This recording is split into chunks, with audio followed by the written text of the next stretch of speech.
It is a Tuesday, True Crime Tuesday. I'm your host, Tim Dennis. Going to do things a little bit different today. We do not have a regular guest today, which is okay. Sometimes we do that. No need to panic. I sense fear in you, and that is not a good thing if you're a Jedi. I don't know how many Jedis listen to the show, but that's all right as well. Ripped from the headlines today in Dumb Crime, Stupid Criminals. We're going to go that route today, and that's a good thing. It gives us a chance to kind of stretch out a little bit and catch up with what's going on in the world. So with that, we'll bring in our co-hostess today. Binder of the Hindustan Times said, oh no, what? 2 segments today? That means only one thing. You give her more exposure, which means she shatters more charts and destroys more of these things. And that means I need to order more ink and paper. And I said, Binder, just chill, buddy. It's going to be all right. I think we need to get you, I don't know, one of those self-hypnosis things where you get to breathe and look within yourself and be able to relax a little bit. And he said, I can't relax because if I do that, then I am overwhelmed and I don't know how to help him. But anyways, I digress. Here she is, ladies and gentlemen. She's witty. She's funny. But for this segment, she needs to be insightful because there's not a lot funny in this segment. It is ripped from the headlines. Here she is, Jessica Freeburg. Hi, Jess. Hey, promise not to laugh at the not funny. Yes. Yeah. Don't laugh at the dismemberments and things like that. That's not funny. It's gruesome. Before we get started, let's tell people about this new program that you have going on the website that you started last week. Yeah, I actually created an online course. It's 4 modules, and each module has like 3 different parts to it. And it's all about kind of getting out of your own head, but also getting back into your own self, if that makes sense. Sometimes we kind of want to react aggressively or shrink when things are happening around us, and when we really just need to pause, take a breath, and find that inner voice to speak our truth. And so that's kind of what the course is all about. It's all about staying present in the moment, right? Yes. I mean, I was just thinking we need to give Binder some mindfulness techniques, but that's really what this is grounded in, because that's kind of how I live life, and it's just so freeing. I just want to share it with everyone. I think I'll sign him up today. Yeah. I'll get him going on that deal, because it sounded like he was just going to shrink right away when I told him. No, I feel so bad for him. I mean, he's the shrinker. He's not an aggressive person. He's definitely a shrinker. Yeah, he kind of buries his nose, puts it right to the grindstone, and gets to work. So. Yeah. He's a hard worker. I'm keeping him busy. You are. But that's all right. Binder needs a hobby. I mean, probably outside of work, but I think his work is his hobby. You know, he loves his work. So. He loves his work. All right. So we're going to start with Ripped from the headlines today. And then, of course, we'll jump into Dumb Crime, Stupid Criminals later on in the program. Some tragedy around Hollywood this last week. You may not be familiar with the actor James Handy. You may or may not be. He was in movies like Arachnophobia. His latest movie was the latest Top Gun movie, Maverick. It's hard to place him because he's a character actor, but I've got a picture to show you if you're watching the video, and this is essentially a picture of him off the TMZ website in Arachnophobia. That's a younger picture of him, kind of a salt and pepper, type of hairdo. There's another picture of him here, a solo shot of him. Oh, yeah. I recognize him. Yeah, so that's James Handy. James Handy had an unfortunate end in which he was killed by his girlfriend last week. Not his girlfriend, I'm sorry. His girlfriend's son killed him. And his girlfriend's son went through a schizophrenic rage. Oh. And his girlfriend's son has since been charged with murder. The son of James Handy's girlfriend has been charged with murder a day after the iconic actor was stabbed to death at his home in kind of a weird incident. According to authorities, 44-year-old Michael Gledhill was charged with 1 count of murder with a special allegation that he personally used a deadly weapon, which was a knife. Los Angeles County District Attorney Nathan Hochman said in a press release, "This is not how anyone's life should end. Stabbed in the chest and left dying in the front yard of a home.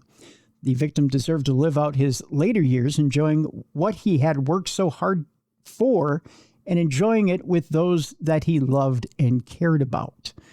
TMZ previously reported that police were called to the actor's LA home where Handy was discovered in the front yard having been stabbed. He died from his wounds. Gledhill was arrested a short time later. The suspect's mother, which is, again, James Handy's girlfriend, told TMZ that Gledhill had become increasingly paranoid and had been prescribed medication for his condition after his July 2025 schizophrenia diagnosis. However, she says she had recently learned that he had stopped taking those meds about a week before cops found James stabbed to death outside her home. If convicted as charged, Gledhill faces up to 26 years to life in state prison. So a tragic, tragic story and a tragic ending. Sad. Yeah, tragic ending to James Handy's life. James Handy, by the way, is also in Beverly Hills 90210. He was in that show as well. He did a lot of things. Honestly, he's one of those actors who you don't recognize his name necessarily, but you recognize his face as soon as you see it. Exactly. The minute you see him, you go, I know that. I know the face. You don't know the name, but you know the face. And unfortunately, he came to a tragic end. Another story that we've been covering, especially over on Supernatural News on Wednesdays, is the story of the scientists that have gone missing. And of course, the story of the general who's gone missing, the Air Force general who's gone missing as well, General McCaslin, and how these are all tied together. Now, the remains of one of those scientists came up last week, and that is the remains of 53-year-old Melissa Casillas. And Melissa was tied, I think, particularly to one of the I know it was to Los Alamos National Laboratories. Excuse me, brain isn't engaged quite yet. Which is a research facility with high security measures, and that was where the atomic bomb was developed. I'll get into the story here and let you know a little bit about where they found her remains there. The remains of Ms. Casillas, who worked at Los Alamos National Laboratories, were found in a national forest nearly a year after she disappeared. The way she disappeared was bizarre. She was a hiker in the Carson National Forest at the time, and her remains were found there here in she was reported missing in June of 2025. So she was reported missing a year ago. I'm sorry, I'm skipping around here. On May 30th of this year, the New Mexico State Police announced that the remains of Melissa Casillas, 53 years old, were positively identified. Her cause and manner of death have not been determined by the Office of the Medical Examiner as of yet, but a handgun was found next to the body. Now, here's something that's unusual. Most of these scientists that have been found, or some of these people that have all been connected together, have been found to be made to look like they've committed suicide, which is unusual, right? Yeah. Ms. Casillas was found with a handgun next to her body. I'm not buying this for a minute. No, not at all. And her whole, I just listened to an episode all about her case on a true crime podcast that I listened to, and she took her daughter lunch, perfectly normal, took her daughter lunch, came home, and then she was just gone. But her cell phone was found, and it was totally wiped clean. Yeah. That's not normal. And no one would do that. Right. And left behind. And then she's just gone. Yeah. Yeah. Casillas had been reported missing by her family on June 26th of 2025. The Hill reports that Casillas worked for the federal government at Los Alamos National Laboratories as an administrative assistant. Her family said she worked from her home on June 26th of 2025 after reportedly forgetting her work badge. Later in the day, she left home to bring her daughter lunch, as Jess had just mentioned, as this was confirmed via home surveillance footage. Her family became concerned when they learned that she had left her personal belongings, such as her work and personal phones, keys, and purse. According to The Hill, Casillas was spotted walking along a highway in the area that was captured on doorbell footage as well. NBC News reported that on the day that Casillas went missing, her daughter found her personal phone had undergone a factory reset, as Jess just mentioned. She was also reportedly under a significant amount of personal stress. It seems like all of these people were under a huge amount of personal stress, as they put it. In other words, they had been threatened. At least that's the assumption. Yeah, kind of the feeling you get. Yeah. CNN is reporting that at the time of her disappearance, foul play was not suspected. Los Alamos National Laboratories, again, I almost said libraries, I don't know why, is a research facility with high security measures famous for being the location where the atomic bomb was developed. In addition to Casillas, 9 other employees or scientists in the U.S. connected to classified research through their work have gone missing or were found dead. In the wake of these deaths, an online conspiracy theory posits that they are connected to their classified work. Others who have died include a retired general from the U.S. Air Force, that's McCaslin, an engineer, a physics professor for the Massachusetts Institute of Technology. Family members have tried to quash these theories by stating facts about their deaths. The investigation, by the way, is ongoing as far as Casillas goes. Now, there was information about McCaslin last week that there were members of Space Force that had dinner with McCaslin the night before and said that he was acting very strange, that he was not himself, that he seemed kind of far away, and that he was acting very, very unusual, that he was not himself, but he wouldn't talk about what was wrong with him. It's just also strange. Yeah. So I think it's healthy to have the conspiracy theory mindset that there's something going on, you know?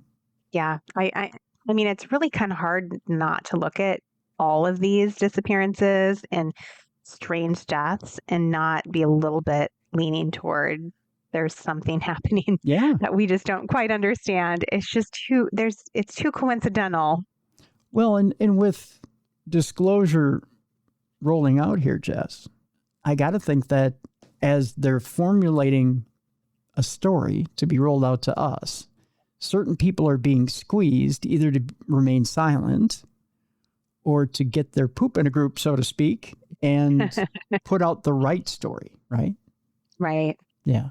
And that comes with a certain amount of stress and pressure. I don't know what. Yeah, you can probably feel the hands squeezing in on you if you're in those situations and you know something's coming. Right.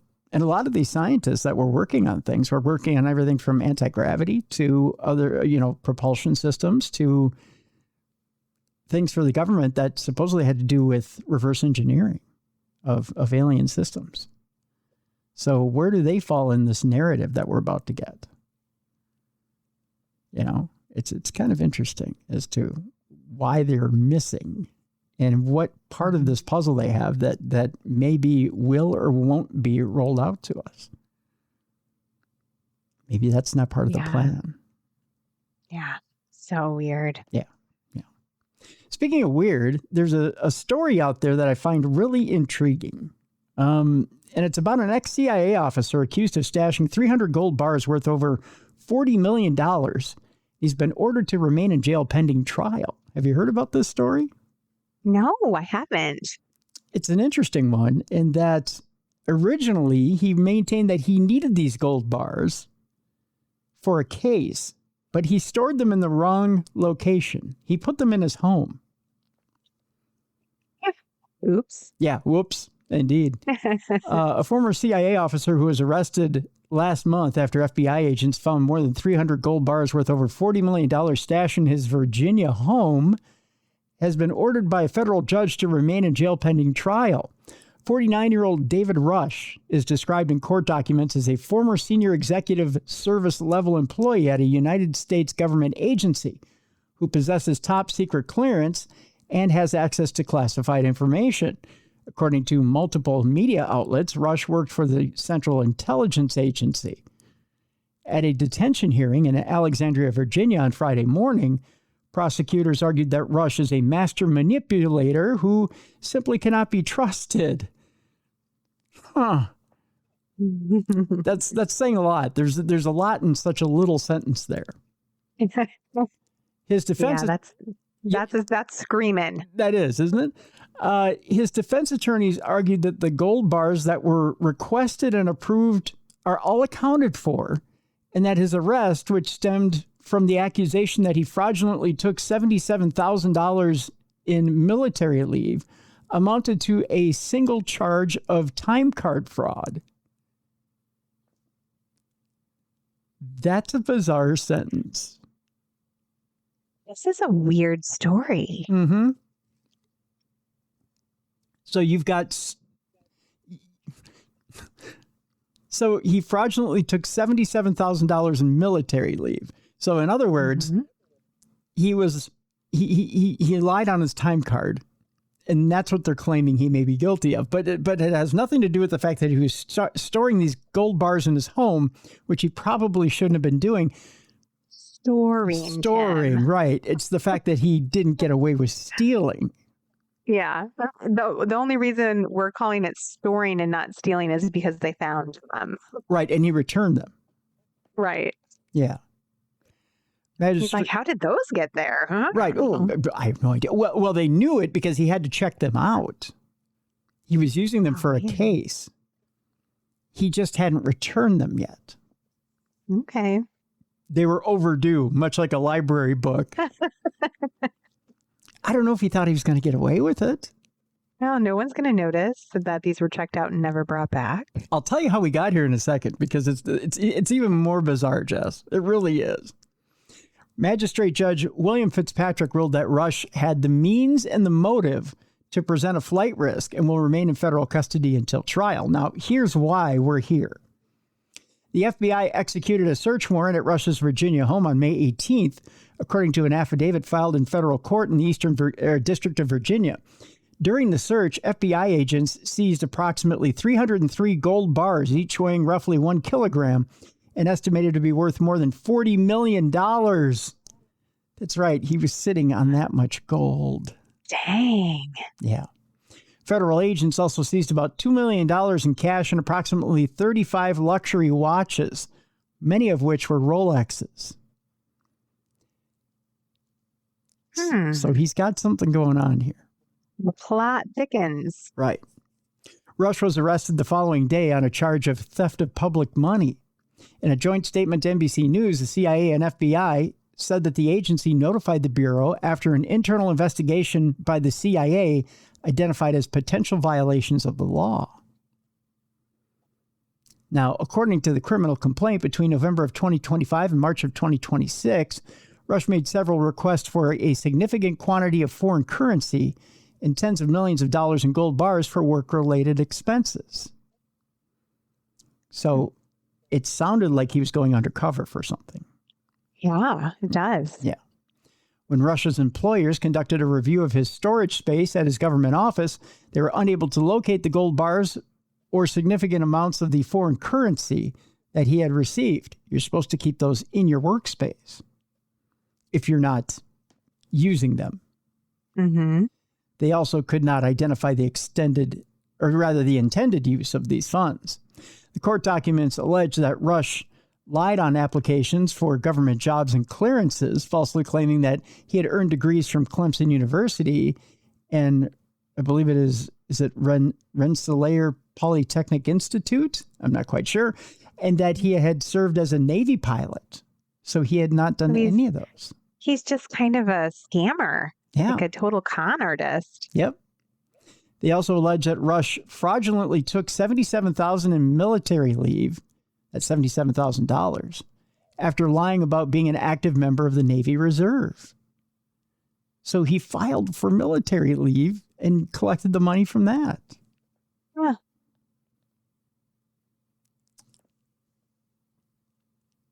He's running a scam on the government. Yeah, he's scamming. Yeah. 100%. Bizarre, but he got caught. Whew, good. I wonder what he was going to do next. Well, as a CIA agent, I've had a few CIA agents here on the program that have written books. I'm curious. I mean, when you requisition an asset like that, obviously you have to use it in the acquisition of a criminal, but you have to turn that back into the the agency. You can't just use it unless you're using it to apprehend someone, and then it's spent commerce. But you have to qualify it as where it went to, right? There has to be a destination. You have to tell them. Have any, like, he was the criminal. Like, the acquisition of the criminal was himself. Yeah. You have to give them a reason and prove where it went. Right. It's not just like, I like gold, I'm going to put this under my bed. Yeah. I like gold. It's very, very Austin Powers. Gold member. Gold makes me happy. Just bizarre stuff. Okay, Weird. one more before we go to, again, another weird one before we go to break here. This Florida man stole an excavator to remove an ATM next door to a police station, citing, "I would rather rob a bank than work for my brother." This sounds interesting. Not only that, but the picture of him, he looks kind of surprised that anybody even arrested him. Like, he's shocked. He's caught off guard, huh? Yeah, he has this look like, why am I even here? I don't get it. What are you people doing? It's the funniest. I'll show you here in a second. So here's the picture right here, Jess, of this guy and what he looks like. He looks a little bit like an elf. He does, doesn't he? Yeah, but doesn't he look like, what am I even doing here? Yeah, he's like, why are you guys bothering me? Yeah. It's like when you walk into your older brother's room and he's like hanging out with his friends and he's like, what are you doing here? Yeah. Get out. We didn't invite you. Yeah. He's kind of got that look like, I never invited you guys into this jail. What? Is there a reason why you're here? You know? We're going to Walton County, Florida, where a man has been sentenced to 11 months behind bars, followed by 3 years probation after he stole an excavator and used it to try and remove an ATM from a bank last year. Defuniak Springs police said an officer noticed on April 16th, 2025, that someone was using an excavator to try to remove an ATM from a bank right next door to the police department. When the officer attempted to make contact with the suspect fled. Investigators viewed security footage to identify 43-year-old Christopher Hughes. When speaking with investigators, he admitted he had stolen the excavator to take the ATM. He told interviewers, "I would rather rob a bank than work for my brother." Okay. I'm sure his brother doesn't feel great about that whole deal. On April 22nd of 2025, Hughes was charged with grand theft of construction equipment, criminal mischief, and burglary of structure with proper damage. WFLA reported that he pled no contest to the charges and was sentenced on June 2nd. I can think of a lot of things I'd probably work for my brother with rather than go to jail. Yeah, I'm going to work for my brother instead of like robbing a bank or... I would clean porta potties with my brother than go to jail. There's a lot of things I would rather do with my brother than... Just not worth it, Tim. Right. A lot of people don't know, but jail is a harsh environment. You probably would rather go to jail, go work with your siblings than go to jail. Yeah, it's not like Club Med. No. Although they do feed you. So, I mean, that's nice. Yeah, but jail food's not great food unless they cater out. Yeah. That's not a lot of jails, though. I think it's probably not the healthiest. Yeah, it's not great food. All right, when we come back, we'll talk about the New York woman who got 18 years for throwing a stick of dynamite at her boyfriend while he slept. Wow. Who just has dynamite? Right. That was my thing. Who's just got dynamite, right?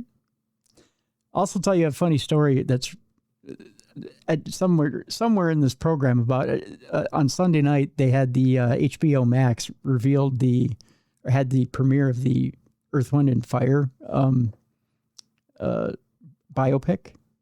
Mm-hmm. That Questlove shot. Everybody thinks, you know the song Reasons? You know, everybody's been playing it at their wedding for years about how what a romantic song it is. Yeah. It's not. It's not? No. Ooh. I'll tell you that in the palate cleanser, I'll tell you what it's all about. It's very funny.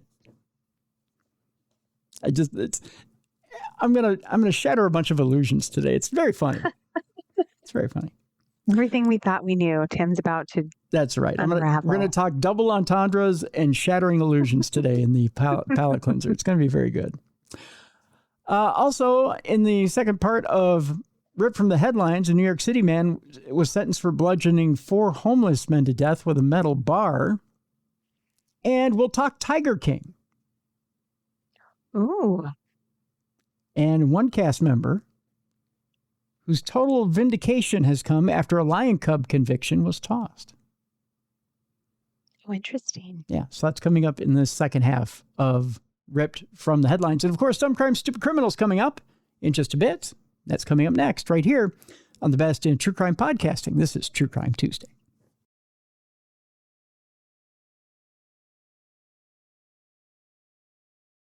Welcome back to the best in true crime podcasting. This is True Crime Tuesday, and it is Ripped from the Headlines and Dumb Crime, Stupid Criminals today. It's your buddies Tim and Jess on a Tuesday.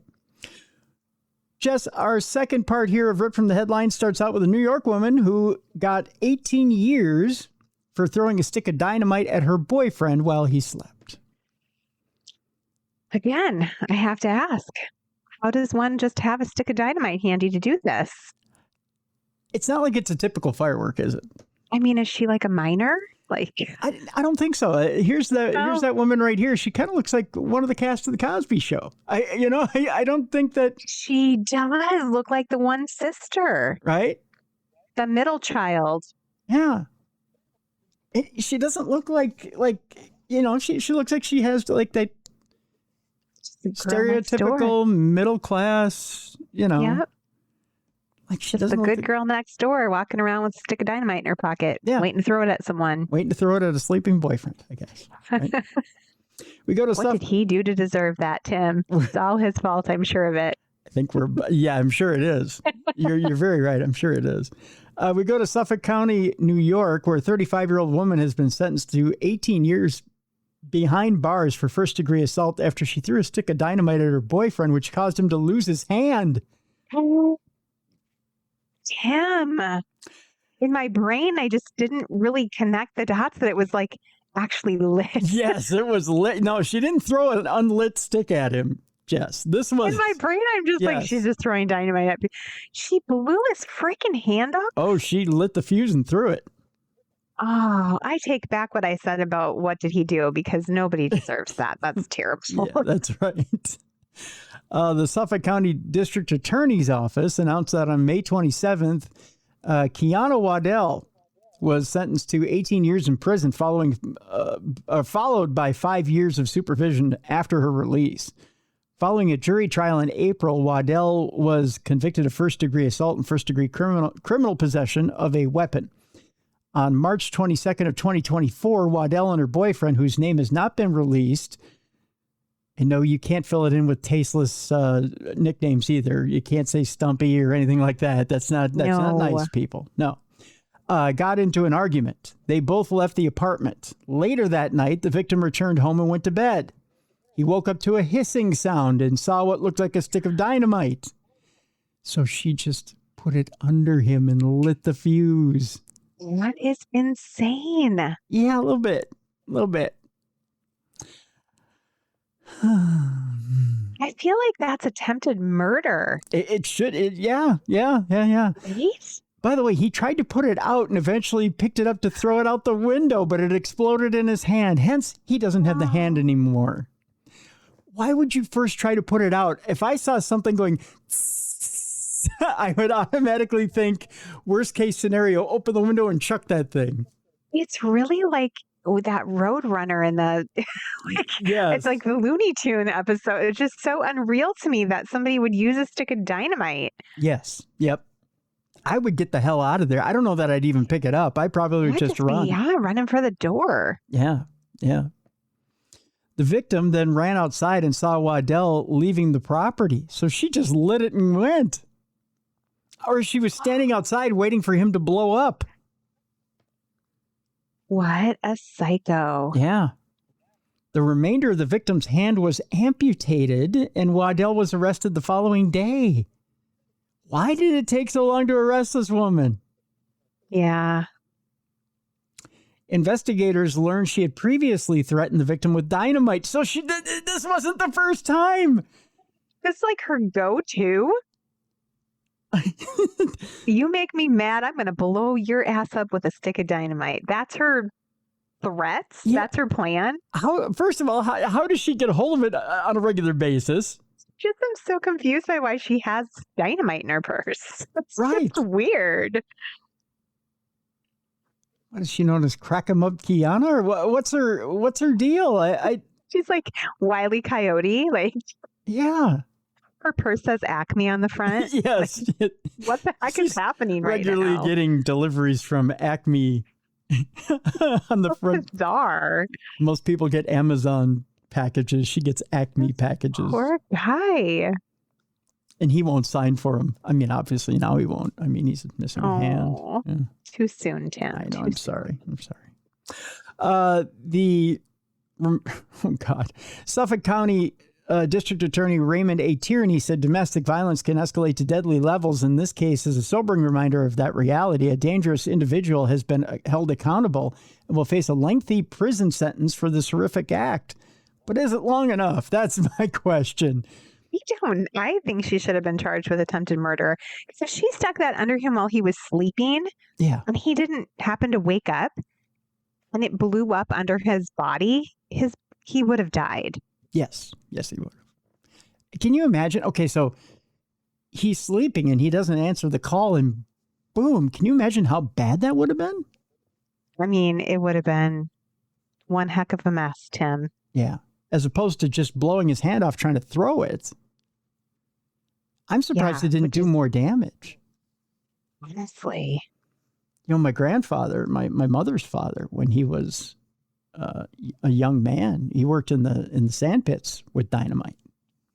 Mm-hmm. And there were a lot of injuries. There were a lot of guys who got injured.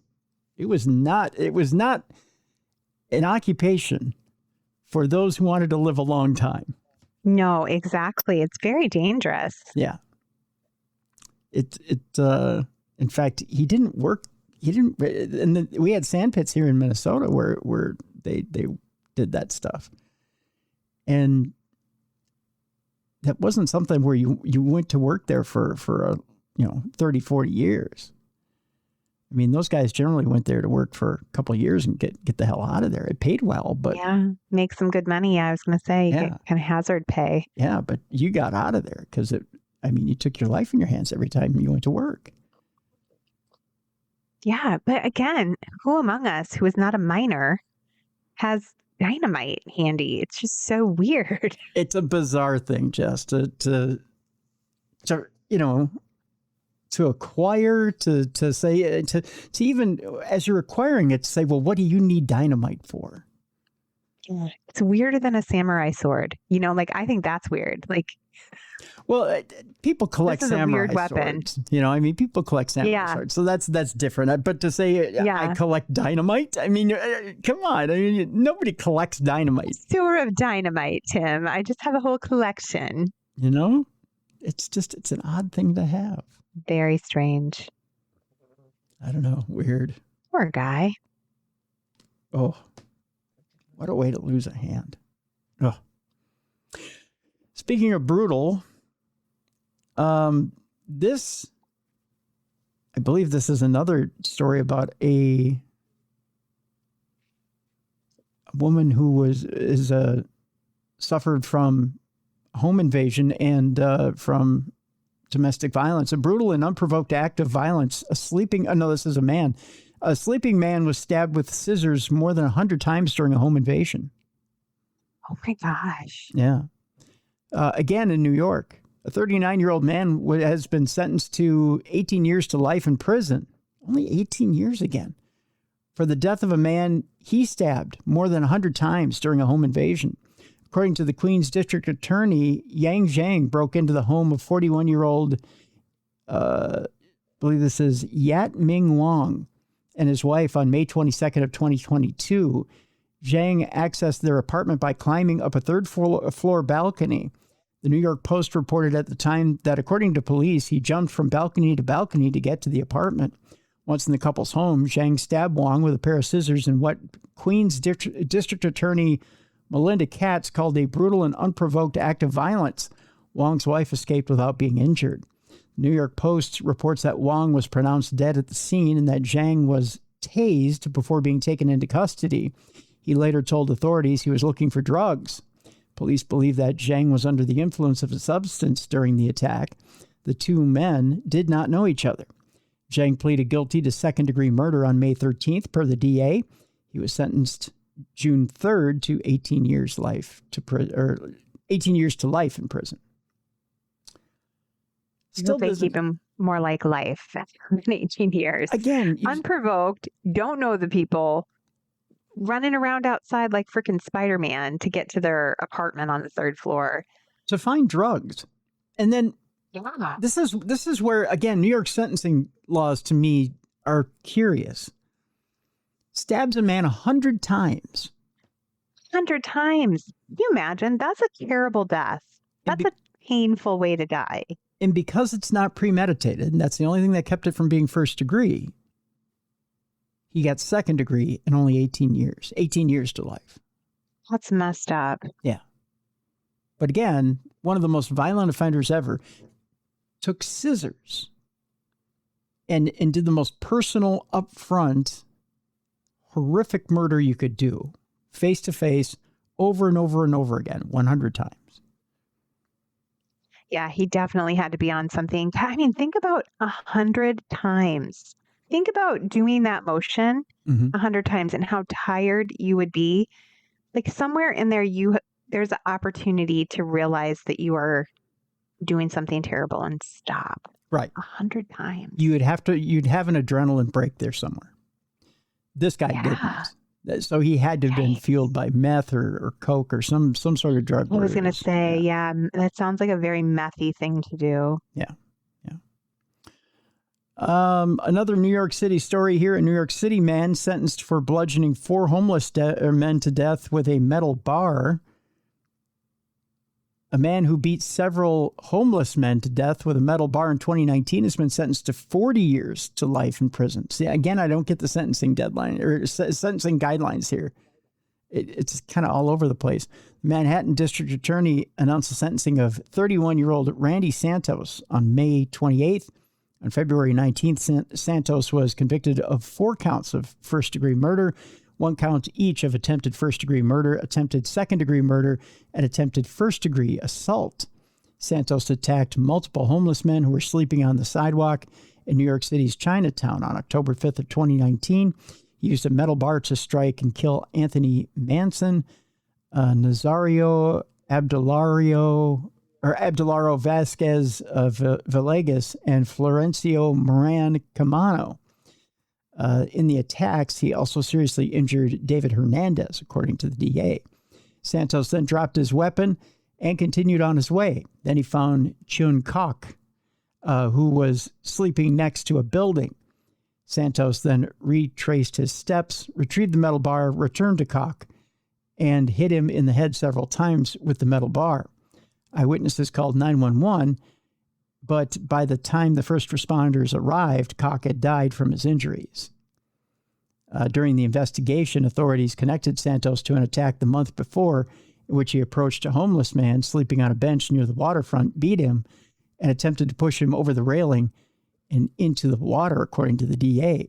About a year before the attacks, Santos's mother, Fioraliza Rodriguez, said she had kicked him out of her home after he had assaulted her. The Associated Press reported that in 2019. According to the outlet, Santos was accused of physically assaulting others in the past, including on a subway train, employment agency, and homeless shelter. This guy can't keep his hands off of people. Yeah, he's just on a rampage. He had been arrested 6 times before the attack on October 5th of 2019. WABC reported that at trial, Santos's defense said that he is schizophrenic and cannot be held responsible for his actions due to the severity of his mental illness. According to Gothamist, the defense said that Santos believed that a voice in his head told him to kill 40 people or else he would be killed. That is bizarre. Scary that he's just walking among the world, like, again, unprovoked. Right. Just something in his head's like, I'm just going to kill people. Well, and that he's got to get to a magic number of 40 or else he'll be killed. Yeah. That's literally insane. At the sentencing, Gothamist reported senior trial counsel Alfred Peterson said there's no victim impact statements here today. He said there's nobody here to tell this court about their lives or how their absence is a loss, but I'm certain that this court and our city understands the value of every life and the gift of life. In his own statement, Santos apologized for his actions, stating, I apologize to the people for what I did. I wish it never happened. How, if you have a mental illness, though, and believe that you were killing or else you were going to be killed, how sorry can you truly be? Yeah, but maybe he's been stabilized now. Like maybe he was in some sort of a psychotic break or something, and now maybe they've got him on medication and regulated. And very true, very true. Yeah. Of the sentencing, District Attorney Alvin L. Bragg Jr. said the chilling murders committed by Randy Santos shook New York City. He displayed an appalling disregard for the lives of victims who were completely defenseless, unable to protect themselves. Unhoused individuals deserve the same level of safety as anyone else, and I hope the resolution of this case serves as a reminder of the work that remains in protecting and supporting our most vulnerable residents. Two more stories ripped from the headlines today. A Delaware dad has allegedly killed his 10-year-old daughter for lying to him about field trip money.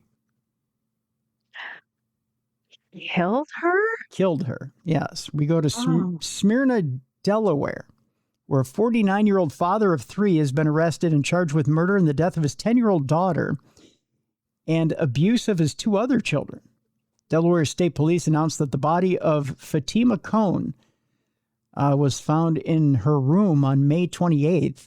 An investigation revealed that her father, Badara Cohn, allegedly hit her with a leather belt the night before to discipline her. Investigators believe she fell and hit her head during the alleged beating before her siblings helped her to bed. According to court documents obtained by Delaware Online, Badara Cohn had allegedly confronted the child for lying about field trip money. The outlet reports that the child's siblings and Badara's wife were present during the alleged beating. It's unclear if Badara's wife is the child's mother. The next morning, Fatima Cohn was found dead, but no one dialed 911 for some time, according to police. Fatima Cohn's male siblings, age 11 and 15, were evaluated, and investigators learned that they had also allegedly undergone physical abuse at the hands of their father. Delaware Online reports that the boys told police that Fatima Cohn had blood coming out of her mouth and seemed only partially conscious after the alleged beating. Charging documents obtained by Delaware Online allege that Badara Cohn had beaten the children with a belt for at least the last year as a form of discipline. Badara Cohn was charged on May 28th with abuse in connection with the boys. After Fatima Cohn's autopsy determined she died of blunt force trauma caused by abuse, the death was ruled as a homicide. Badara Cohn was then arraigned June 1st on a charge of second-degree murder by abuse or neglect in connection with their death, or with her death, rather. According to police, Badara Cohn remains behind bars with a $180,000 cash bond, which I guess they do things different in Delaware because that's a pretty hefty cash bond. Yeah, keep him in there. Yeah, most definitely. And finally, we go to the world of Tiger King for our last story. You may remember Doc Antle. And if you don't, this is a picture of him from the set of Tiger King right there. Yeah, I remember that guy. Yeah. Well, Doc Antle is I believe, a free man at this point. Tiger King star Doc Antle is celebrating a huge legal win after Virginia's Supreme Court threw out all of his remaining convictions stemming from his Lion Club purchases. Antle had been convicted on charges tied to buying lion cubs from a Virginia zoo owner in 2018 and 2019, but Virginia's highest court ruled the law prosecutors used never actually made it illegal to purchase the animals. The justices found the statute banned the sale of endangered species, not the purchase of them, and tossed Antle's convictions and the indictments behind them. The court also threw out Antle's conspiracy convictions, ruling the charges were based in part on conduct that wasn't actually a crime.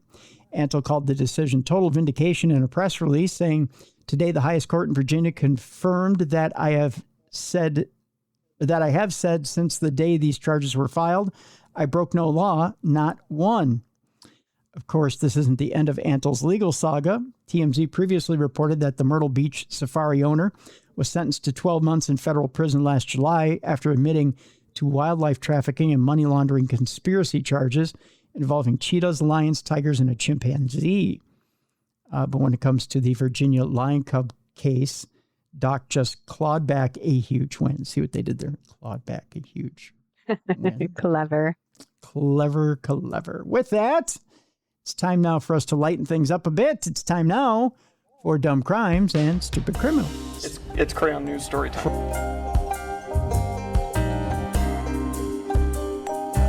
What happened with this dude, Christ Bearer?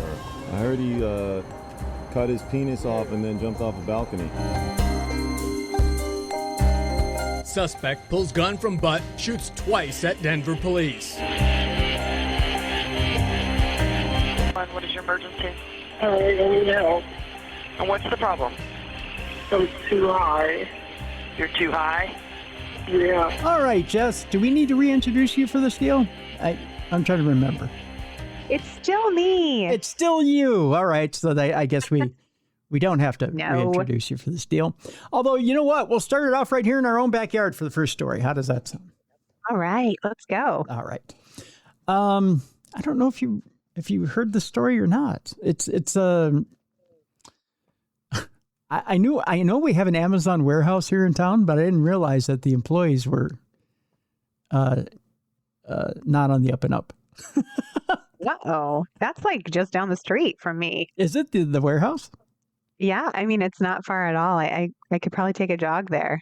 And my Amazon stuff comes so fast. Oh, does it? Maybe I shouldn't tell you. Yeah, it's crazy. Maybe I shouldn't tell. It just says Dakota County, for Minnesota. So I won't name where the warehouse is. That is the one right down the street from me. Well, there's a warehouse employee there at the Amazon warehouse that was sentenced for shooting a colleague over a missing flashlight accessory. What? Yeah, it happened this past week. A man has been sentenced to. He's been sentenced to 10.5 years in prison for the fatal shooting of his colleague at an Amazon fulfillment center in 2024. Killed him? Oh my gosh. You know what? I kind of remember Do you remember that this. story? I do. Oh my goodness. So he got his sentence this past week, 10.5 years in prison for that shooting. That doesn't seem like enough. It doesn't, does it? No, what is with all these light sentences, Tim? I know. The particulars on the story, the Dakota County's attorney's office announced the sentencing of 26-year-old Muhammad Aden Harid on May 29th. He pleaded guilty to one count of an unintentional second-degree murder while committing a felony in January and will receive 700 days credit for time served. On June 29th of 2024, Harid was carpooling to work with Ahmed Ibrahim, I believe it is Karif, who's 22 years old, and another man. The county attorney's office announced at the time. Harid had brought a gun with him that had a flashlight attached to it and left it in the car. During a break from his shift, Harid returned to the car and found that the accessory was missing and accused the others that he had carpooled with of stealing it. Now, during another work break, all three searched for the attachment and could not find it. They denied taking it, and Harid continued to blame them over the flashlight on the gun. So, there you go. Physical altercation then ensued in which Harrod fired his gun and hit a car nearby as the two other men pleaded for him not to shoot. Harrod fired the gun again and hit Cariff, according to the county attorney's office. According to the arrest affidavit, multiple people at the Amazon Fulfillment Center where the men worked dialed 911 to report a shooting.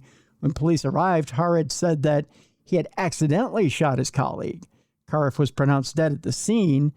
The third man, whose name had not been released, told authorities that he suggested that security be called to look at surveillance footage and see if the attachment had been stolen, but Harrod didn't want to call security.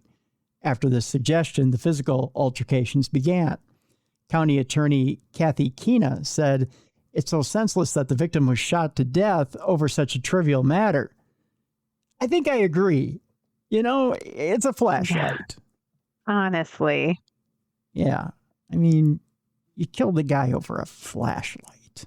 Not worth losing your life over or taking a life over. No. And if the other two seem like they're being, genuinely helpful, like wanting to find the flashlight, well, sooner or later, you guys are going to find the flashlight, right?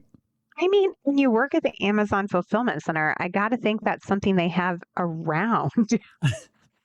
Well, it's probably one of those flashlights that attaches to the gun, so you'd have to probably go get it at a specialty store, but No, I know. Amazon might have one. I'm sure they might have Get one. yourself one of those little headlights. Be different. Wear the headlight instead of having it on your gun.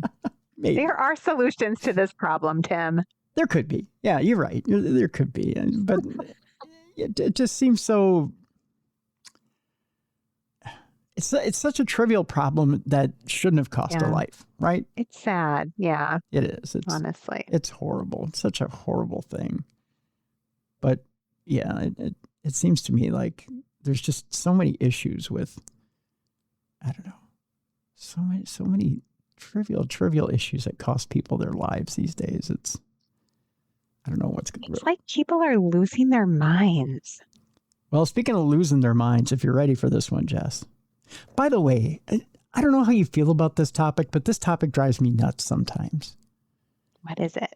Even though my own nephews have had these. Kindergarten graduations. Ooh. It's like, congratulations, you graduated from recess and naps. And juice breaks. Yeah. You didn't do anything. But here you had a graduation. It's cute, though, when they put them in the little, hat and gown. Yeah, but what did you graduate from? They didn't do a kindergarten graduation for my kids, but my son, he did preschool for a year and they did a little preschool picture. So there wasn't a ceremony, but they put him in a little red gown and a little red hat. And it's the cutest picture I've ever seen. Well, you could play dress up at home. I mean, is there a reason?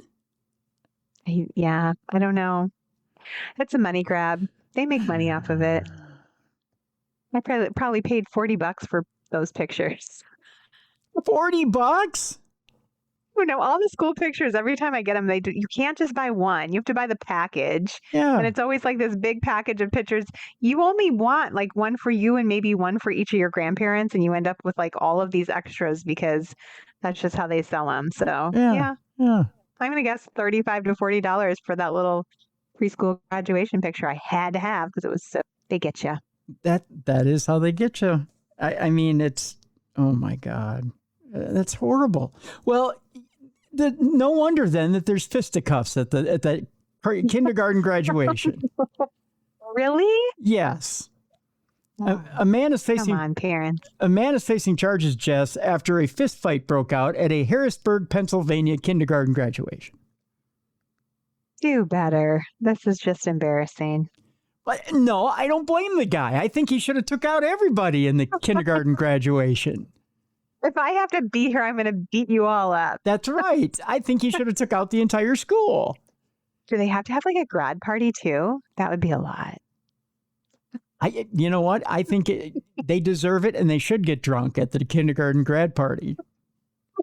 Because it doesn't make any sense to have a kindergarten grad party in the first place. Or even a kindergarten grad. What did you walk across the stage and get their diploma? How hard did your kindergartner work this year that they needed a graduation, much less a grad party or anything else? Hey, they got up every day. They didn't pee their pants in class. They did half. Probably. They did half days. Even grandma in the nursing home does more than half days. Well, she should have a graduation party too. Oh, then, Tim. good God, no. Parties for everyone. There's too No, many. I'm with you. It's silly. There's too many participation trophies in this world. We just make a big deal out of everything. I'm telling you, it's just a money grab. Just make us spend more money on things. Back in my day, Jess, we didn't get second place trophies when we lost the championship. You know what we got? We got a boot in the ass. That's what we got. Right. You were second. You were first to lose, Tim. We were first to lose. We got, you know what? Work harder next year. That's what we got. Yeah. Yeah, that's what we got. We go to Dauphin County, Pennsylvania. A fight broke out between adults at the kindergarten graduation at Ben Franklin School. And you know what? Ben Franklin would be proud. He would. He'd say, rumble, young man, rumble. Yep. And then he'd say, here, hold on to this kite. Just hold on to it for a minute for me. See if you discover anything. See what happens. Yeah. So this fight goes down at Ben Franklin School in Harrisburg, and a baby was caught in the middle. Well, you know what? Maybe the baby will learn something. What? Because they aren't learning anything at kindergarten, especially after graduation. I have a mental picture of this happening, and I don't like it.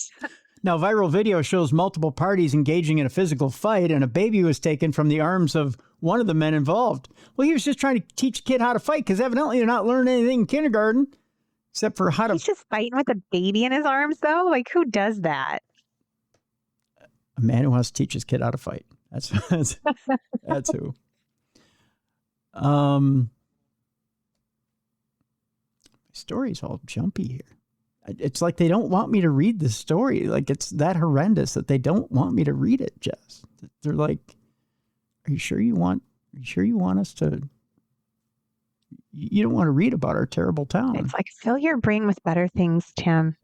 Our terrible city and our terrible town and our terrible state and our terrible country. You don't want to read about how we terribly threw a baby in the middle of this fight. The terrible inhumanity of it all. That's right. You don't want to find out about this, do you? Well, yeah, I do. I want to find out. Curious. Not gonna lie. I want to find out how the baby got in this thing in the first place. How did the baby get in there? Well, this thing's glitching. I don't know why it's... Is it just going to remain a mystery? I guess. I don't know. I guess we have to move on because they don't want to tell us how the baby got back. The baby started it all, Tim. I think the that's what it baby was. The first to throw down. We'll make our own story up, Jess. That's what we'll do. That's right. So the baby threw up a middle finger and said, "Hey, I got your graduation right here." That's right. Yeah.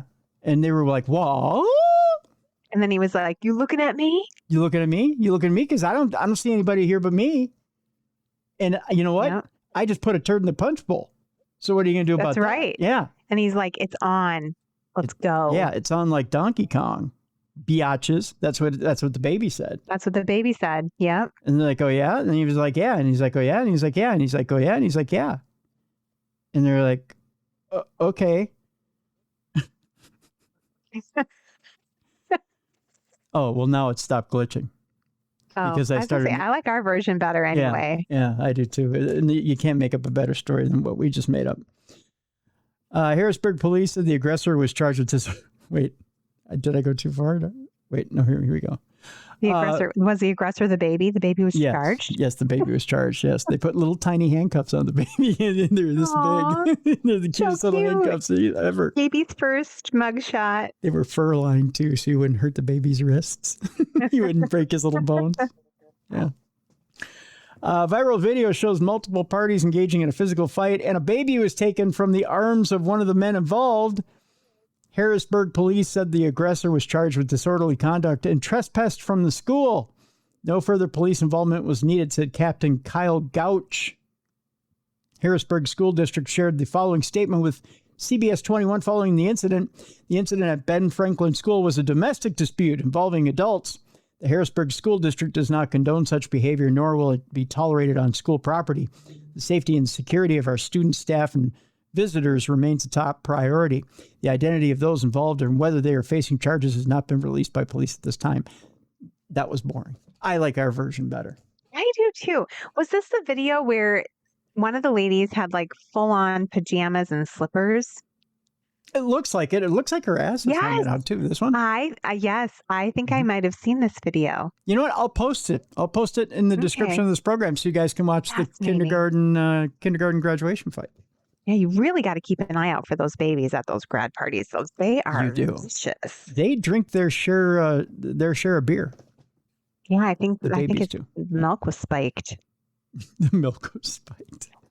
His mom was pumping from a party the night before. That's right. Too many shots. Loaded teats. That's what we got there. I'll tell you what. Yeah. This next woman in our next story, the elderly woman in the story has a particular set of skills. She a ninja? It's a line from a movie, Jess. She has a particular set of skills. I'm tipping you as to the headline for this next. Oh, shoot. I don't get it. Okay. Elderly woman is taken in a Liam Neeson fraud. She has a particular set of skills. Gotcha. Mm-hmm. A texting scam led to a domestic confrontation and a battery arrest. Of course, we're going to Florida,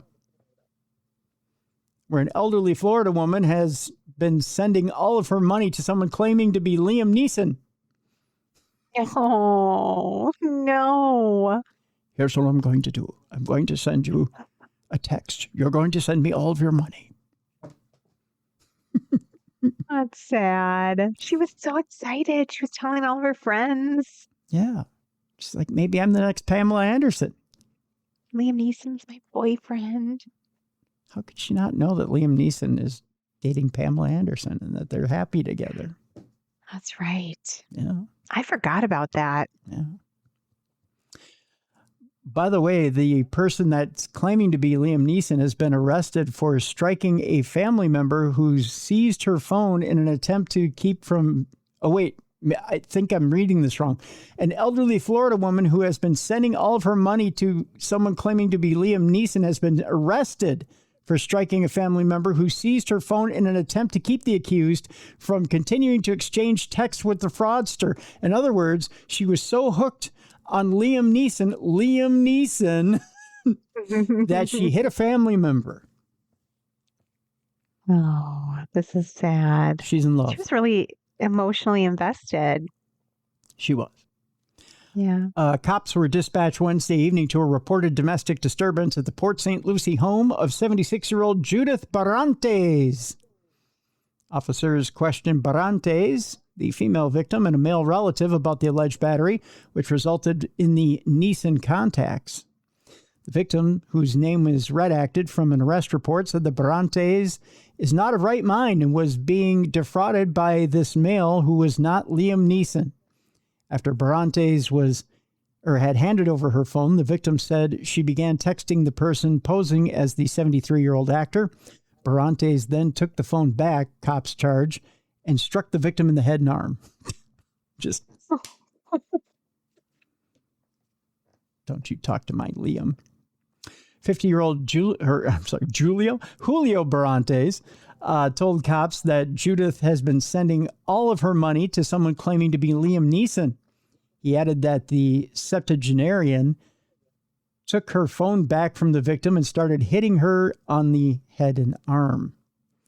Arrested on a misdemeanor charge, Barrantes was booked into the county jail, from which she was released yesterday afternoon on a $250 bond, money which she rather would have given to Liam Neeson.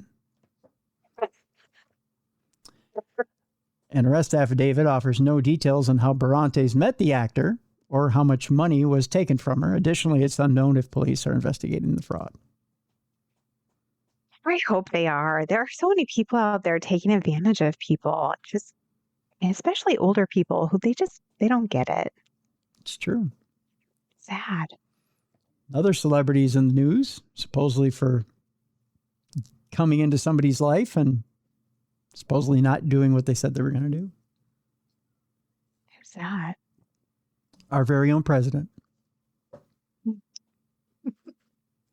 It's true. A squatter was arrested at a tech tycoon's Palm Beach estate, claiming that President Trump gifted him the home. Oh, that was nice of him. It was very nice of him. Yeah. I think our president is trying to change the economy one home at a time. How generous. I think he's just calling random people, random squatters, and saying, you can have this home. I know it's not yours. It belongs to somebody, but you can have it. You can have it now. In these tough times, I'm just giving away people's homes. You can have them. We go to Palm Beach, Florida, where a shirtless trespasser wandered into a multi-million-dollar Palm Beach mansion owned by a prominent tech tycoon. Something's fishy in Denmark.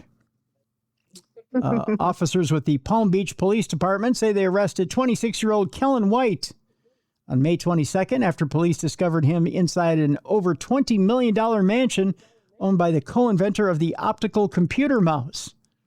I didn't know that person was still alive. No. What? But he lives in Palm Beach and he's doing quite well. Thanks for asking. Yeah. Police say the homeowner's landscaper told them he was working on the property and spotted a shirtless man walking down the driveway.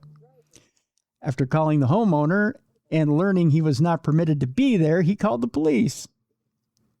Where do you suppose the homeowner was at this time? He invented this thing right here. Yeah. Yeah. So where do you suppose he was? Probably at one of his other homes. Maybe, I don't know, in Europe. How many homes do you think the owner of the optical computer mouse has? I mean, probably a lot because that's quite an invention. Yeah. I wish I could come up with something like that. What do you think? He has like 37 homes in 37 different countries. And he was, At least. Yeah. He's living the life. he's like, I'm not home right now, but that's not his. So he can't be there. Officers arrived to canvass the estate. They caught White red-handed as he walked out through a sliding glass door on the south side of the home. Once detained and read his Miranda rights on police body cameras, White's explanation for his luxury estate soon took a turn for the bizarre here. Jess, if you're ready for this, he had some pretty colorful explanations as to what he was doing at the house. He initially claimed he had purchased the entire estate the previous afternoon for cash and even said he had the keys in his pocket. Huh. Yeah. Well, you know, Wow. some of us do that. Doing great. Yeah. He's killing it. He's doing good for himself.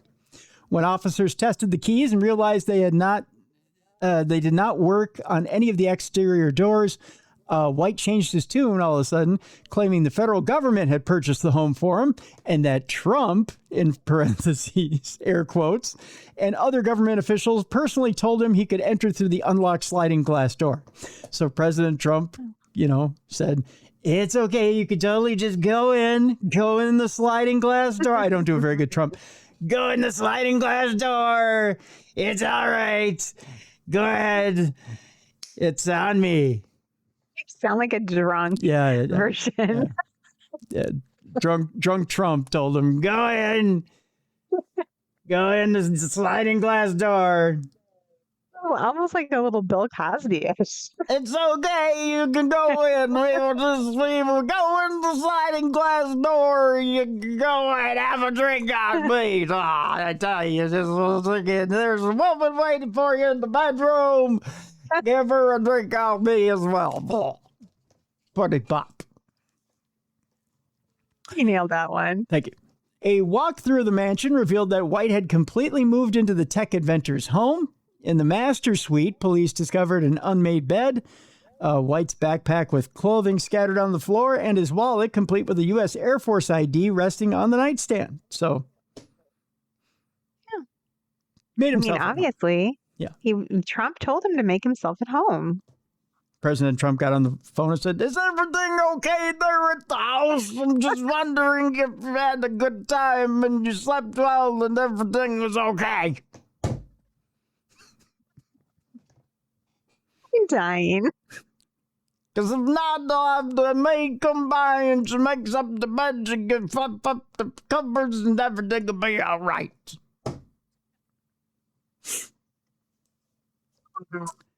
A gray article of clothing was left on the bathroom floor with the shower door wide open. White openly admitted to officers that he had used the master shower and had been enjoying the mansion's luxury pool earlier that morning. Oh, good for him. Be sure you don't swallow any of the pool water because of the chlorine to get it all up in the thing and it irritates your throat. Furthermore, police found the mansion's wine cellar doors wide open with the lights on. White admitted that the keys, I don't know why I have to have the pen in my hand when I do that, but I have to have the pen in It's my like you have a cigar. Yeah, or something. exactly. Furthermore, police found the mansion's wine cellar doors wide open with the lights on. White admitted that the keys in his pocket had been stolen from inside the residence and belonged to the homeowner's private wine cellar. So we found the wine cellar. I mean, good for him. He found the pool. He found the master suite. He found the wine cellar. Yeah. Life is golden for this guy. He's been there a while. Yeah. The tech entrepreneur's uninvited guest did not finish his luxury vacation, however, as White was arrested and booked on charges of burglary of an unoccupied dwelling and petty theft. So, meanwhile, President Trump said, I didn't invite him into the house. It wasn't on me. I had no idea. And it was flagging, flaring, and flagging, flagging, and I'm going back to my job. That's what he said. Yeah. That was a great story. I feel like it really cracked something open in you, Tim. Thanks. Yeah. There's one man who's in a little bit of trouble in Florida, innocently enough, for signs that he's put up for his business. He's a chiropractor. Okay. You know how you put a funny or a punny little sign out for your business? Yeah. What did he do? Yeah. I mean, you've seen it before. You know, like you try to put up a sign for your business to draw people in. You know? Yeah. Something that captures people's attention without being too gimmicky or lame, like everyone else has done it. Right. Yeah. Like, I don't know, like if it's, you know, like a donut shop, if like, you'll have a donut shop over here in Blaine next to the golf course. It'll be like, come on in for a hole in one, you know, it'll be for donut holes, you know, stuff like that. Yeah. It's, you know, punny little. Yeah. Well, this guy. I was going to say something bad, but I'm not. We're not safe for work. No, go ahead. You can let one out before not safe for work. Go ahead. I was going to say, like, you know, like something like, come on in. Our holes are delicious. You'll love to eat our holes. Wow. Okay, there's that. Sure. I was trying to clean it up before not safe for work, but okay. Well, you told me to. Sorry, guys. Well, this guy, this chiropractor in Florida is in a little bit of trouble over a crack pun. Because, you know, chiropractors crack. They crack backs, they crack necks, right? 23-year-old man is facing a felony charge for an alleged sign destruction. Now, for decades, a chiropractic clinic in Florida has used a marquee sign outside its office to host a rotating series of puns aimed at catching the attention of motorists passing by on an adjacent interstate. The adjustment humor has included such winners as "We never crack under pressure." It's easier to cute. Yeah, it's cute. Cute and clean. Cute and clean. It's easier to throw out your back than your mother-in-law. Huh? All right. Yeah, good. We won't stop until everyone is cracked up. Cute. Yeah. And our Easter adjustments are excellent. Oh. Punny. Sounds a little cheesy. Punny, right? Until recently, the two-sided sign, which changes every few weeks, declared licensed crack dealer. Right? Pretty funny. According to police, the clinic sign was vandalized on Sunday afternoon by a 23-year-old man who used landscape bricks and a branch to smash the sign, damaging the letters, message boards, and interior lights. That just made him so mad. I guess licensed crack dealer was over the line. Because he came over and he's like, where's my crack? And there wasn't any, so he lost it. My name is Cracky McCrackerson, and where's my crack?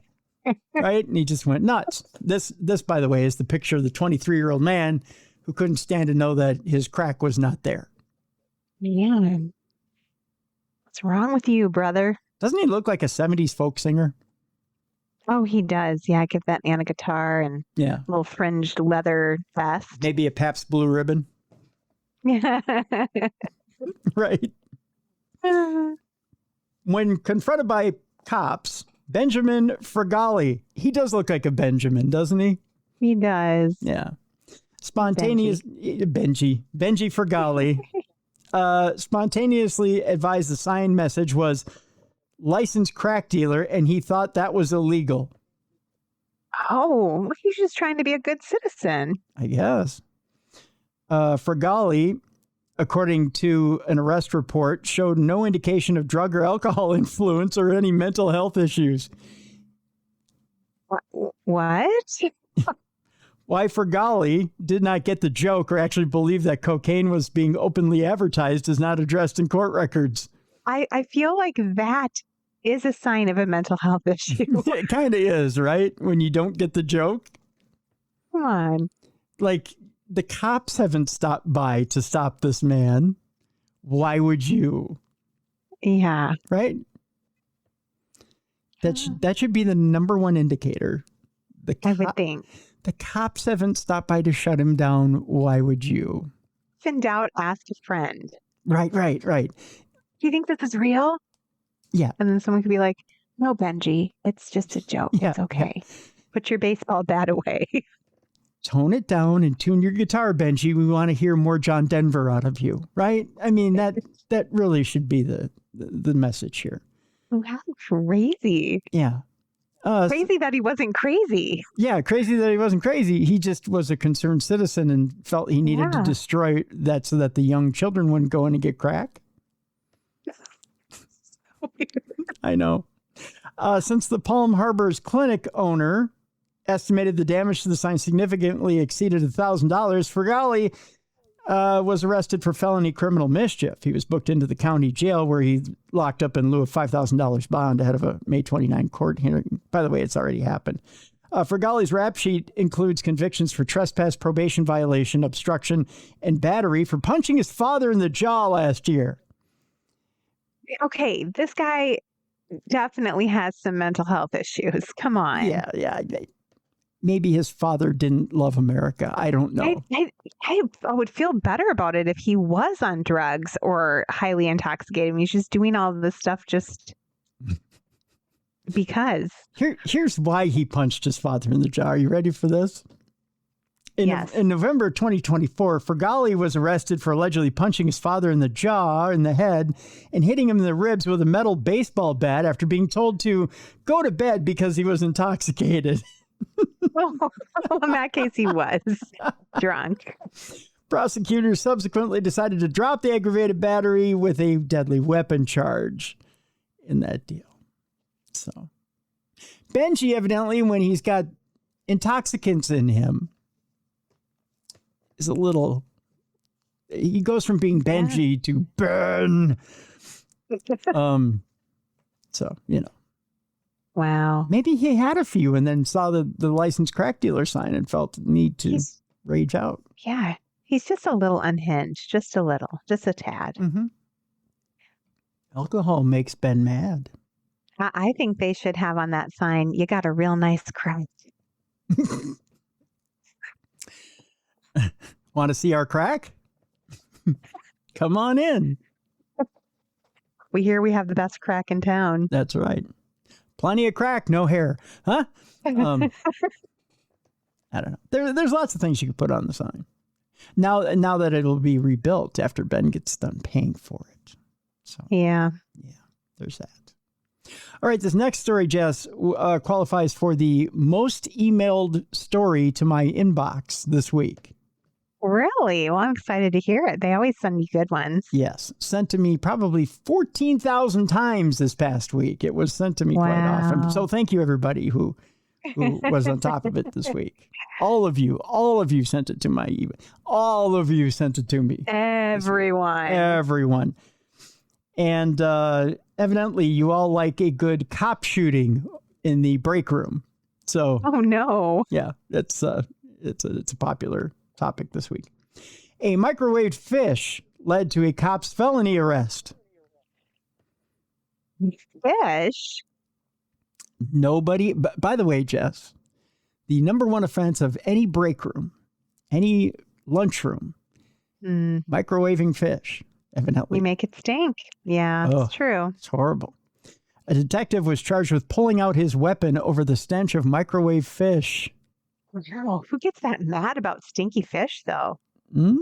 This detective did. This guy right here, which, by the way, he looks like he would draw his weapon in a heartbeat over any minor offense. He looks so mad. He does, doesn't he? He's got like beady little eyes. He does. Beady eyes. He looks like he probably dyes his goatee to match his balding head. Not that most of us don't. I'm just saying, most of us don't. Most of us, we just let it gray naturally. This is salt and pepper. That's right. Angered that a fellow cop used the office microwave to heat up his fish, a detective allegedly drew his weapon and pointed it at the odor-producing officer, that according to an arrest warrant. Investigators say that 46-year-old Michael DiBiase was at police headquarters in Myrtle Beach on Saturday when he got into a dispute with a patrolman whose name is redacted from the warrant. DiBiase confronted the patrolman about warming up fish in the microwave, causing an odor in the office. During the confrontation, Detective DiBiase drew and pointed his department-issued handgun at the other officer. I think someone needs a little anger management. No fish in the microwave. DiBiase was arrested for allegedly pointing and presenting a firearm at a person, which is a felony. He was booked into the Horry County Jail, from which he was later released without bail. Court records do not indicate what kind of fish was being microwaved, which is important, completely important to the story. Because if it's cod, it's not that bad. No, cod doesn't smell that bad. Salmon, now that's pretty stinky, but if it's red snapper, delicious and good for you. If it's snapper, shoot that mother. You know, tilapia. Yeah, snapper, we get it. Tilapia, he takes one in the rear.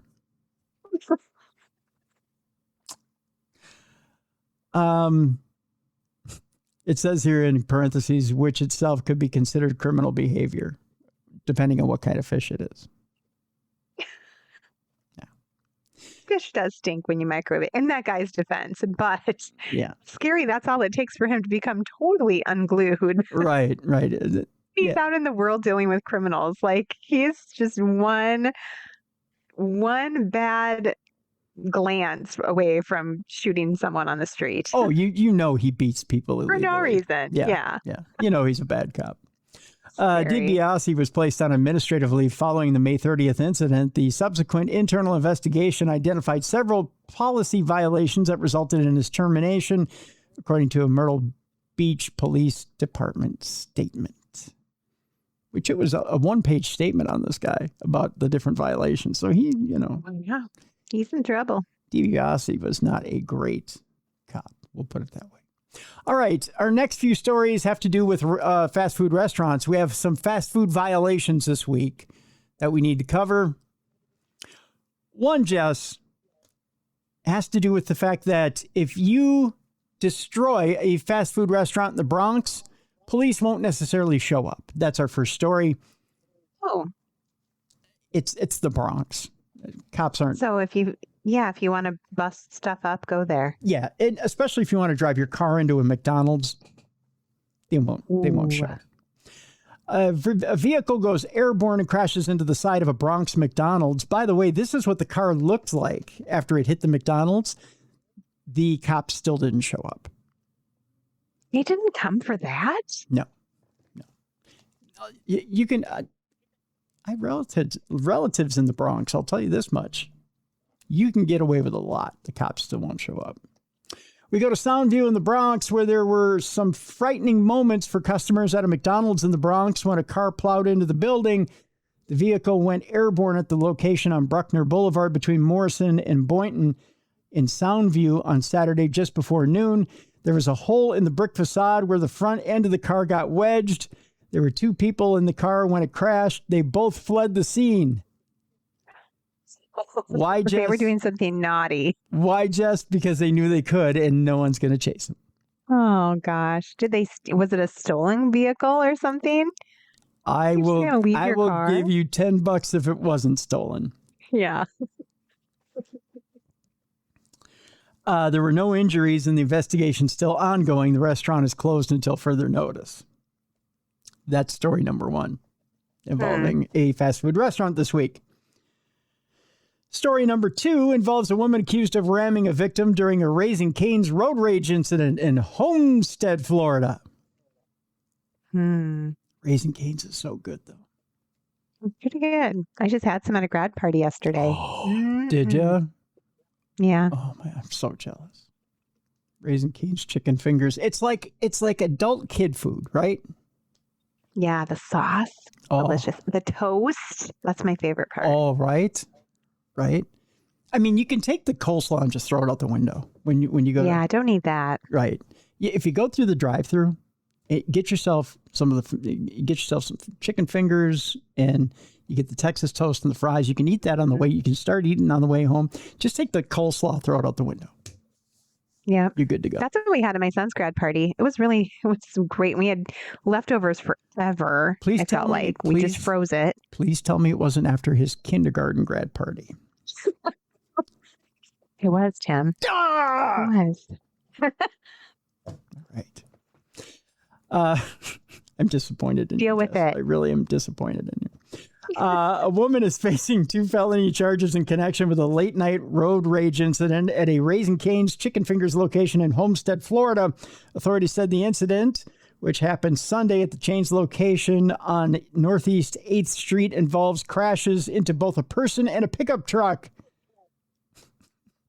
According to the Homestead Police Department, a woman was in the restaurant's drive-thru just before 1:45 a.m. when Amber Nicole Collier, who's 32 years old, of Northwest Miami-Dade, drove recklessly through the parking lot and went the wrong way through the line, almost hitting the victim's car. 1:45 a.m. Nothing good happens at the drive-thru at that time. Something tells me somebody's been drinking. Yeah. Authorities said the victim drove to the stop sign and told Collier to drive more carefully. This enraged Collier, by the way, according to police, who eventually said to the woman, "You're a rapist and a cracker, and I'm going to kill you." Whoa. Wow! And a happy chicken day to you, too. While trying to hit the victim with her vehicle at the same time, but hit a curb instead. You could tell she was drunk because she totally missed and then boom, hit the curb. Police said another woman in the passenger seat of the victim's car got out. Oh, now it's on. Collier, according to the report, set her sights on her and rammed into her, bruising her elbow. Oh my goodness. Don't get out and engage with this person. They're clearly crazy. Here's the thing, okay? You're in a car, they're in a car. The minute you get out, you're not in a car. There's no metal between you protecting you. You're vulnerable. Yes, you have just made the wrong decision. Authorities say Collier then took off and hit a pickup truck in the process. She's again, sloppy drunk. The report states that Collier took off and a Miami-Dade Sheriff's Office deputy eventually pulled her over on US 1 and Southwest 32nd Street, 232nd Street, about 6 miles away from the restaurant in the unincorporated Princeton area. Collier was previously arrested on April 6th after another traffic incident, according to court records. An MDSO arrest report states that she sped through a school zone near Lake Stevens Elementary School. Told the deputy trying to pull her over, "I'm not pulling over," then eventually did, pulling over to the side of the road. But authorities said the stop was short-lived. After telling the deputy, "I'm dropping my kids off," she took off again, and the motorcycle deputy once again tried to stop her. Evidently, nothing gets her to stop. In states that she eventually stopped outside the school and the deputy took her into custody. Authorities said she told the deputy F-U-N-word and said when she gets out of jail, she was going to kill him or her. Nice. Wow. Yeah. Nice. Just keeps escalating, Tim. Yeah, she's nice. She's a nice person. Collier, in her latest case, is facing charges of attempted aggravated battery with a deadly weapon, aggravated assault with a deadly weapon, and leaving the scene of a crash causing property damage. As of Monday afternoon, she's being held in the Turner Guilford Knight Correctional Center on $7,500 bond. So it wasn't that serious. I mean, you know, it's under 10 grand. Yeah, 7,500. That's nothing. Yeah. Our last fast food story is probably our worst. We go to Southern California in Chipotle. I mean, who doesn't love committing a crime in Chipotle? I mean, these are all my kids' favorite places to eat. Right. No one is safe these days in a fast food restaurant. No. But we just did the trifecta. McDonald's, Raising Cane's, and Chipotle. I mean, come on. Yeah. Right. A teen unmasked after a disgusting assault on a SoCal Chipotle worker. A teenager was arrested for her vile attack on a Chipotle worker after surveillance video showed her chucking a dish in the employee's face. 18-year-old Samantha Domino Salomon was arrested Thursday after police released footage of the teen throwing food inside a Santa Ana Chipotle on May 12th. Video showed the teen arguing with the worker at the register before violently tossing the container, which exploded on the victim's chest and face. Oh, my goodness. What a mess. What a wasted guacamole. Right? That is a colorful sentence, by the way. Exploded on the chest and face. I almost did a Marv Albert there. Exploded on the chest and face. Yes. Let's see a replay. Exploded on the chest and face. Yes. In slow motion, please. In slow motion. Solomon for 3. Yes.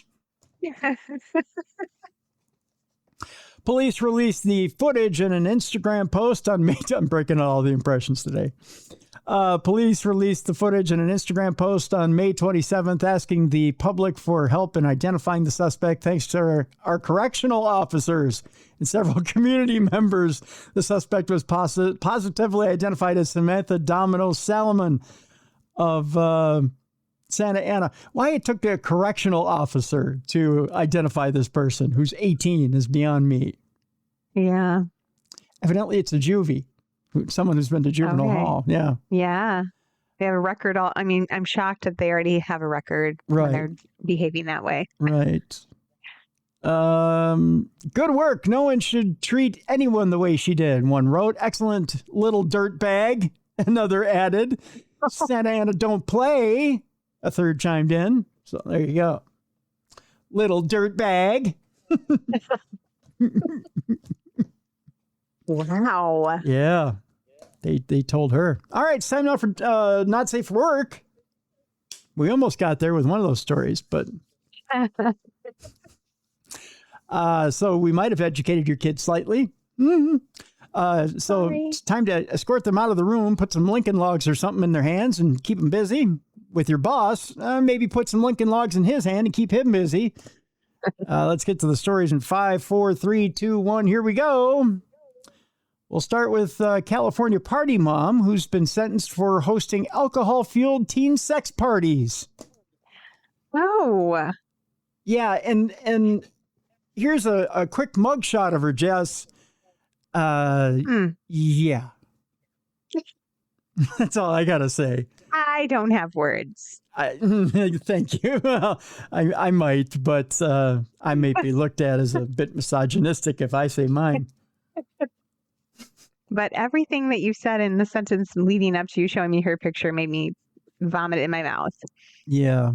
California party mom, alcohol-fueled teen sex parties. Tells me that nobody wanted to have an alcohol-fueled teen sex party with her when she was a teen. Yes, exactly. You nailed it. So she's trying to host one as an adult and everything. Live the youth she wished she had. Thank you. Thank you for finishing that sentence I didn't want to say. We go to Santa Clara County, California, where a 51-year-old woman who's old enough to know better, heaven's sake, known as the party mom, has been sentenced to 35 years and 10 months in prison. Thank you for hosting several alcohol-fueled parties in which she encouraged the sexual assault of minors in 2020. And I know, right?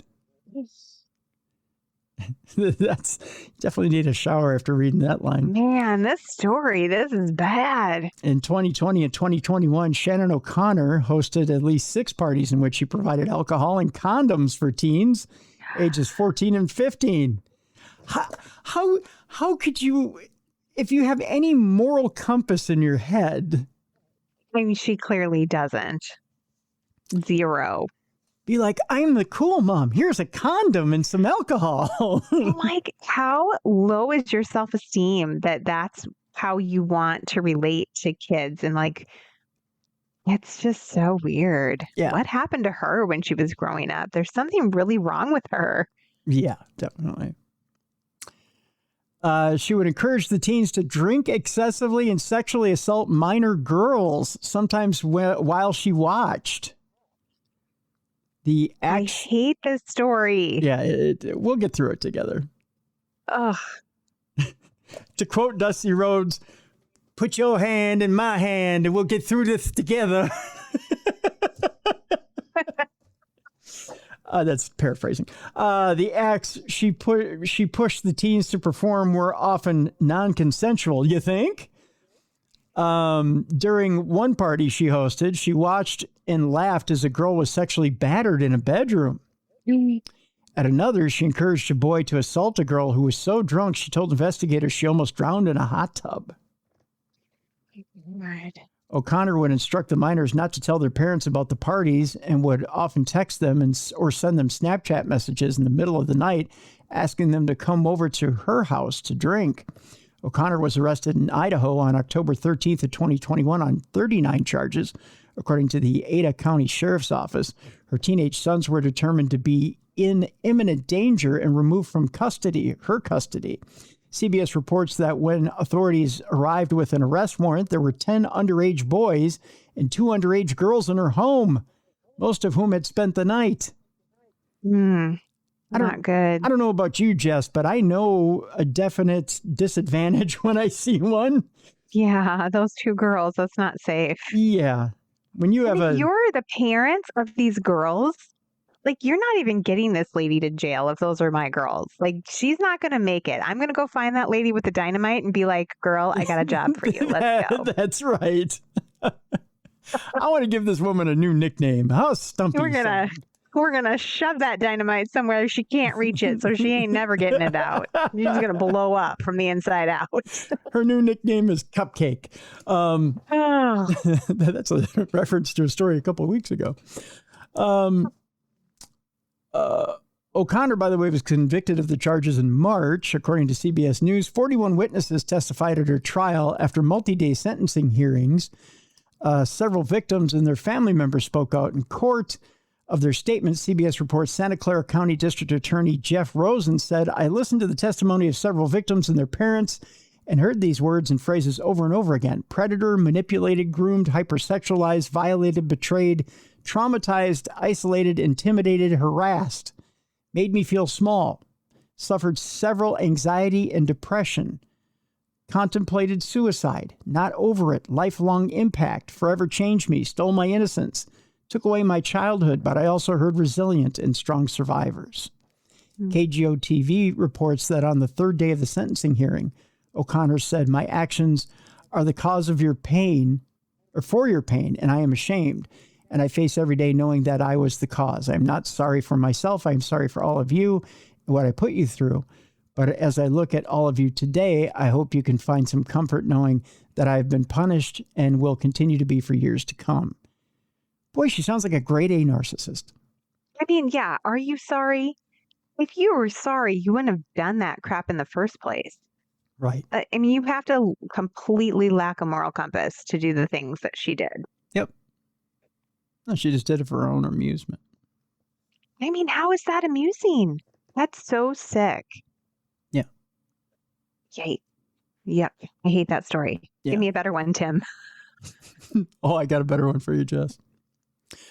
Some people go to Walmart for the great prices. Other people go to Walmart to shoot themselves in the groin. That's just how it ends up. We go to Venice, Florida, where deputies with the Sarasota County Sheriff's Office responded to a Walmart in Venice Thursday morning after receiving a 911 call regarding a shooting. According to the Sarasota County Sheriff's Office, the caller was at the Walmart located on, I believe this is Tomiyami, something like that trail, where they heard a popping sound ring out. And no, it wasn't fireworks, although it is that time of year. The caller also reported seeing a trail of blood near the bathroom area at the front of the store. Oh, Yeah, ouch. that's not a good sign. Responding deputies evacuated the store, stating that no one was located inside the premises. A short while later, an individual suffering from an apparent gunshot wound was located at the Sarasota Memorial Hospital campus in Venice. Deputies said that surveillance video from the Walmart showed a man entering the store with a holstered gun in the waistband of his shorts. Oh, shoot. Yes, he did. No. Yes, he did. Oh, no. Uh-huh. The video showed that while attempting to adjust the gun in his holster, the gun discharged and struck the man in the leg and groin area. The sheriff's office said that appears to be an isolated incident with no threat to the public. But it wasn't. That is It was no threat to the public, Jess, but it was a threat to the pubic. yeah, that's a bad day, Tim. That's a real bad day, Jess. Now, with that, we take a small break and a small step to the left. And a little reminder that as this man shot his groin, he probably yelled out an expletive. But as he yelled out that expletive, he probably had a name for it. You know what I mean? For his groin? Yes. Yeah. Okay. So A he lot of people do, I guess. So he probably said, "Oh, shoot, I shot little Willie." Or, "Oh, shoot, I shot little Damien." Or whatever it was that he shot. Why is he naming it Little? Well, you're right. It might be I shot Big Ben. Big Damo or whatever it is he shot, right? That brings up this interesting story I found. So I figured I'd pass it along today. All right. I'm ready for it. All right. There's a story that Vice.com put out that said these are the most common nicknames that British men have for their penises, and it's really quite funny. Oh, okay. So I figured I'd take us on a little sidetrack today. 80% of British men have given their penises a nickname, and that's not a joke. Well, for some of them it is, but that is a number that is completely real. 80% of British men have a name for them. That's right. I want a poll. I want to know how many of our listeners have named their. We need to know that, yes. Just message Tim. He wants to know. Yes, message me. Tim@darknessradio.com. Have you named it and what's the name? And we need to tell Jess. Research from the Urology Foundation, reported by Metro, puts the figure at roughly 26 million men across the UK. The habit was the most common in the Northwest, where 86% said they had one, and lower in Scotland, Northern Ireland, and Wales, where numbers hovered around 72 to 73%. Whatever the regional variation, the overall figure is hard to ignore. As for what they're actually calling it, the list runs from self-deprecating to deeply aspirational. John Thomas topped the rankings as the most common nickname. So calling it your John Thomas, a known slang term for penis in the UK, while Moby Dick was close behind. Then things got creative. Circumference was one of the names. Oh, yeah. That's clever. This is the one that made me laugh the most. Widgie McWidgeface. Yes, calling it. Now, can you imagine the guy in the Walmart going, "Oh, I shot Widgie McWidgeface"? Yeah. Oh my, I love that this data is coming from a urologist though. Like is this like part of the intake questionnaire? Yeah. All right. You name it, and if so, what is it? Yes, you have a British urologist going, "All right, a few things I need to learn from you. First of all, is there any leakage when you urinate? Second of all, do you have a name for it?"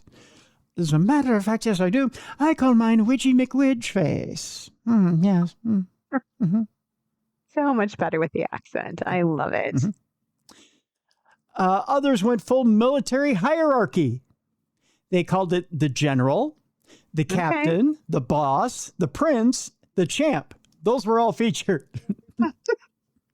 Yes, I believe the prince is at full attention right now. Thank you.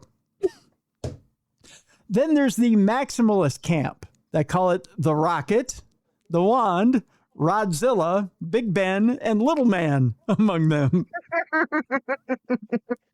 I just shot Rodzilla. You know, I mean, come on.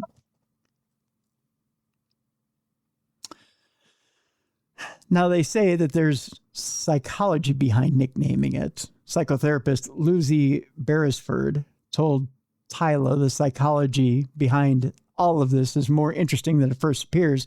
The first is that the genitalia are on some level still taboo, and people often don't feel comfortable using the clinical terms like, now see, the word penis used to bother me quite a bit because it's a weird word. It's a very type word, right? Yeah, it's like you're trying to spit something out. Yeah. Penis. It sounds like, ew, disgusting. penis. Yeah, it's a disgusting sounding word.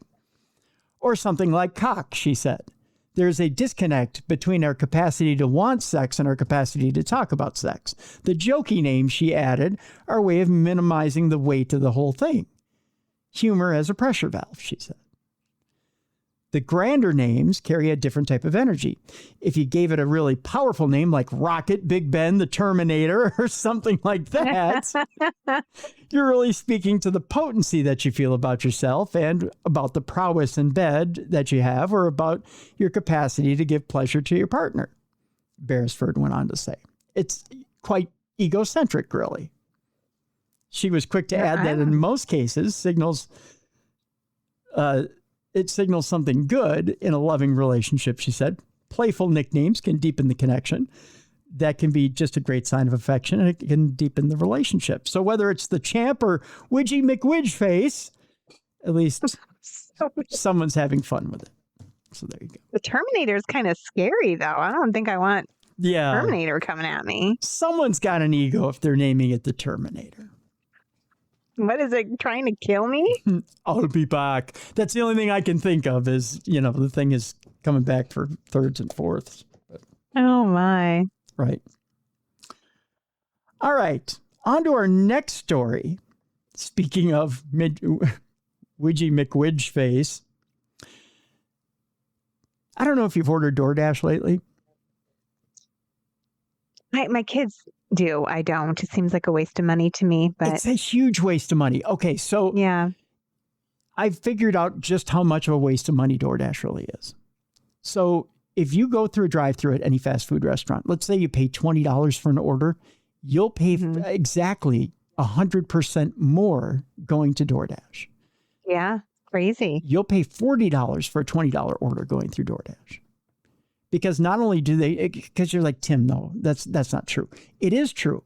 Because what they do is not only do they charge you the fees and the taxes and all that other stuff and delivery charges, but they actually charge more for the menu items. Mm-hmm. That's how they get you. Seems wrong. It's completely wrong. But it's, again, it's convenience, right? Yeah. How much are you willing to pay for your McDonald's when it's like 3 a.m. or whatever and you can't drive because you've had one too many cocktails? Or even, and this is even hard to swallow, if you're disabled or you're elderly and you can't get out, that's how they get the money out of you. Yeah, that is actually key. Yeah. So, well, one guy's got it figured out. One guy has said, you know what? I know how to pay for my DoorDash. How's he doing it, Tim? With these nuts. Oh, no. Do they take that as currency for DoorDash? I don't think they do, but he tried it. Okay. Yep. That's for sure. A naked man grabbed a female DoorDash worker during a food delivery, according to Cocoa Police. We go to Cocoa, Florida. A man is accused of grabbing a female DoorDash driver during a food drop-off on Tuesday while naked. No, thank you. Yeah. Not the tip I was looking for. See, you put 2 and 2 together and got 6. Not 6 inches, by the way. That's not how much Widgie McWidge face is. The incident occurred at 1:07 p.m. It happened in the middle of the afternoon at a residence on West King Street in Cocoa, police said. 20-year-old Jamar Carter ordered Denny's through DoorDash, which has to taste disgusting. There's no way it was warm when it got there. Although he was. You would think. Yeah. Yeah, he was hot. Yep. When the victim arrived at the residence to deliver the order, the man opened the front door completely naked and erect, officers said. He was hard for Denny's. Denny's makes him really excited. Moons over my hammy got him stiffer than a board. Yeah, baby. However, police said Carter grabbed the right side of her hip, restrained her, and pressed the front of himself against the back of her person. Oh, no. No. Ew. Oh, no, Mr. Carter. No. And this poor girl, it's the middle of the day. She probably thought, oh, it's a safe time to be delivering DoorDash. She was not expecting this. Bad, Jamar, bad. Gross. Yeah. While trying to get away, Carter allegedly grabbed the victim's rear, according to the arrest report. I don't mean to laugh, but that's horrible. The victim stated at this point, she continued toward her vehicle, and Carter said, "Where the blank do you think you're going?" Home. Away from you. Mental health day now. Yes. Yeah. And going to shower. To the police station. That's and right. to wash myself in bleach. Yep. After making it to her vehicle, she dialed 911. When officers spoke with Carter, he advised he did not place a DoorDash order and claimed not to be home. I'm not here naked. No, I didn't. They're at his door. I'm not home right now. I'm not home. Didn't place a DoorDash order, and I'm fully clothed. After further investigation, police found an email receipt for the DoorDash order. Carter is charged with attempted kidnapping and attempted sexual battery and was transported to the Brevard County Jail, where he has since bonded out. I wonder if anybody took advantage of his moons over my hammy in the Brevard County Jail. That'd be kind of fun, wouldn't it? Oh, I hope he gets some time for that. I mean, that is honestly really scary. Yeah. Yeah, it is. And with that ends our broadcast day. We made it. We got to the end. Although, with that, Jess, we get to our palate cleanser. Now, our palate cleanser today is all about double entendres. I don't know that this is much of a palate cleanser today, my friend. I'm sorry. Great. Yeah, I don't know that, because I'll tell you where I got the idea, honestly. I was sitting around this weekend, and I'm watching TV, and our good friend Wayne D, who's been on the program before, and done this very segment, Dumb Crimes, Stupid Criminals, who's down in Nashville at 98.6 and does the afternoons there, Country Music Association, CMA award-winning afternoon show.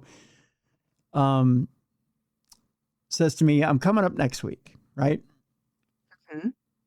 And I'm like, that's great. So we're going to hang out, do our thing. And as we're talking, I'm watching AEW Collision. And there's a commercial on TV. Okay? It's a Father's Day commercial. And I thought, oh my God, I did not just hear that. What did they say? Just the tagline was, every Father's Day starts at Dick's.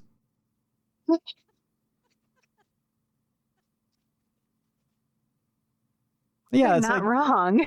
I said, no shit. That's like saying every life begins at conception.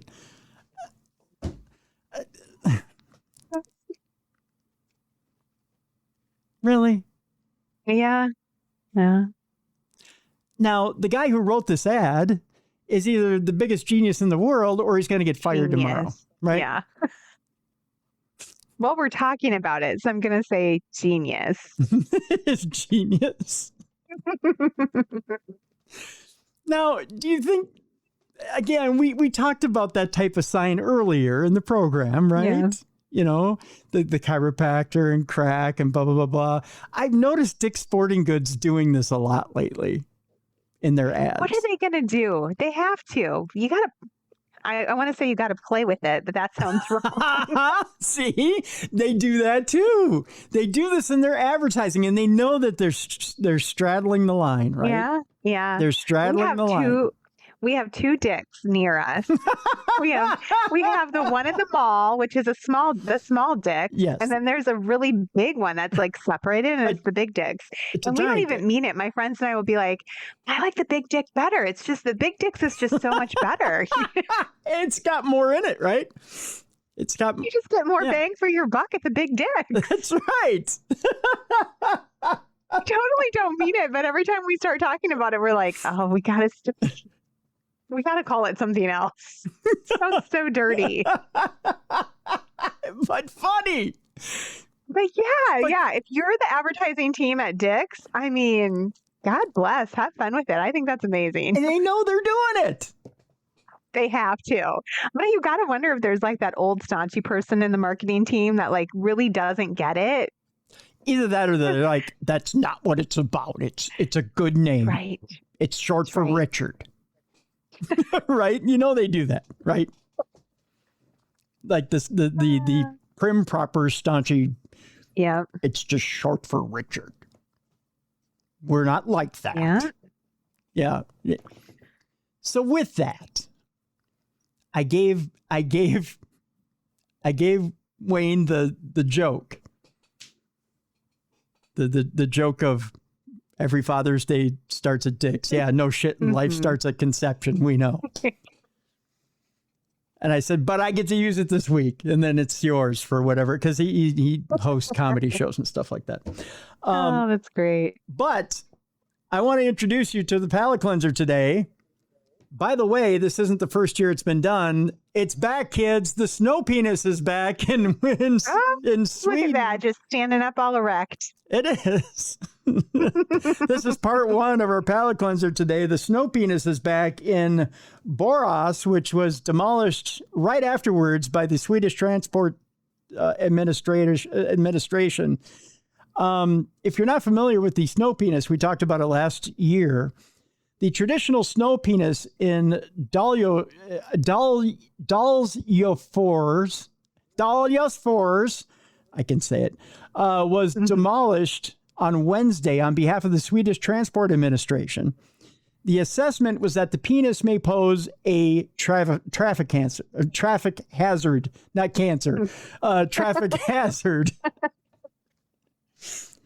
Now, the Swedes have this thing where when the snow falls over there, it's winter, I guess, over there or something now.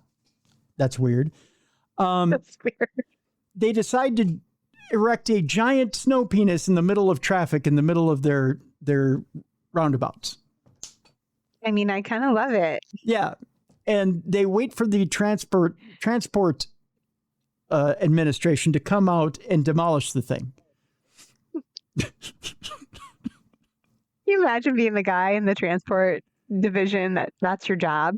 Yeah. You're like, oh my God, here we go again. Jesus Christ already. There it is in the middle of the semaphore. You're just out there whacking the snow penis. Are we going to take the blower out and take it down already? We got to go blow the snow penis. Right? I mean, that's the whole thing, right? You're either blowing it down or you're whacking it down. Take your pick. Either way. Right. Either way, you got to go at it with the snow penis, right? That's the whole Swedish Transportation Administration's job. Now, it says here, the snow penis has become a recurring tradition during the night of Wednesday, and it appeared again at a roundabout on Highway 40 in Dalsjöfors. I'm going to get this right. Dalsjöfors. It's been noticed and praised on social media, but it didn't take, and that's the whole reason someone's doing it, is to get noticed on social media. Yeah. But it didn't take many hours for the Swedish Transport Administration to get it demolished. I bet, right? Someone online going, yeah, you demolished my snow penis, did you? Did you enjoy it while you had it up? the author of this article, which was originally written in Swedish, I had to translate it in Google Translate, said, I suspect that many people pay a little extra attention. It's not a trivial matter. It's a roundabout. You have to keep an eye on the traffic. And it would be stupid if it caused an accident. Yes, it would be. I was distracted by the penis. The snow penis was very distracting. I was busy looking at the tip and I ran into the car in front of me. So sorry about that. It says the snow penis also violates the ban on placing artwork along roads and roundabouts. Oh, it's art. Oh, isn't that neat? The guy's just an artist. Katarina Wolfram says you have to have permission to put up the penis. I mean, I suppose you got to get a permit or something. Yeah. According to the Swedish Transport Administration, the snow penis has looked almost identical every time it appears year after year. So there might be one penile artist behind this deal. Although, let's face it, snowballs and snow dick almost always look alike. I mean, how different are they going to look? They're kind of... You're in the They might vary in size, but they're generally the same. And you're in the middle of a roundabout. You don't have time to carve veins. I mean, you got to get this thing up and out of there, like in a hurry. Yeah, it's a quick snow penis job. It's a quick snow job. There was one that was erected in Bolyabide, is I think how you pronounce it, but it was not as well made, they say. For comparison, another notable snow penis in Bolyabide is mentioned, which is most likely the result of improvisation, they say. An improvised penis. It's not nearly as well made, so you can see the difference when someone just makes a snowball and rolls it and puts it there, said Katarina Wolfram. An improvised penis, so it's more like a dildo than a penis. Yeah, like a snow dildo. A snow dildo. Right. Yeah, essentially. Right. Now, with that in mind, there's a story out there in the Daily Record that's warning, again, we're talking double entendres here. Mm-hmm. Warning people as it's, baby season now. I mean, we're in the season where babies are being born from now until August, September. You got to do the math. People were getting busy and now the babies are being born. Okay. So like Valentine's Day conception? Wait. No. That would be right around the holidays, Jess. Right around I can't math. Right around in the fall and in the winter. So these are winter babies when people are like stuck inside. Yeah, fall, the cold weather conception, warm weather babies. Okay. And so now people are naming babies now, and there's a little bit of a cautionary tale now for some people who have unusual last names and what they should be naming their babies. Okay. I ran across this story, which kind of falls in line with our theme for our palate cleanser today.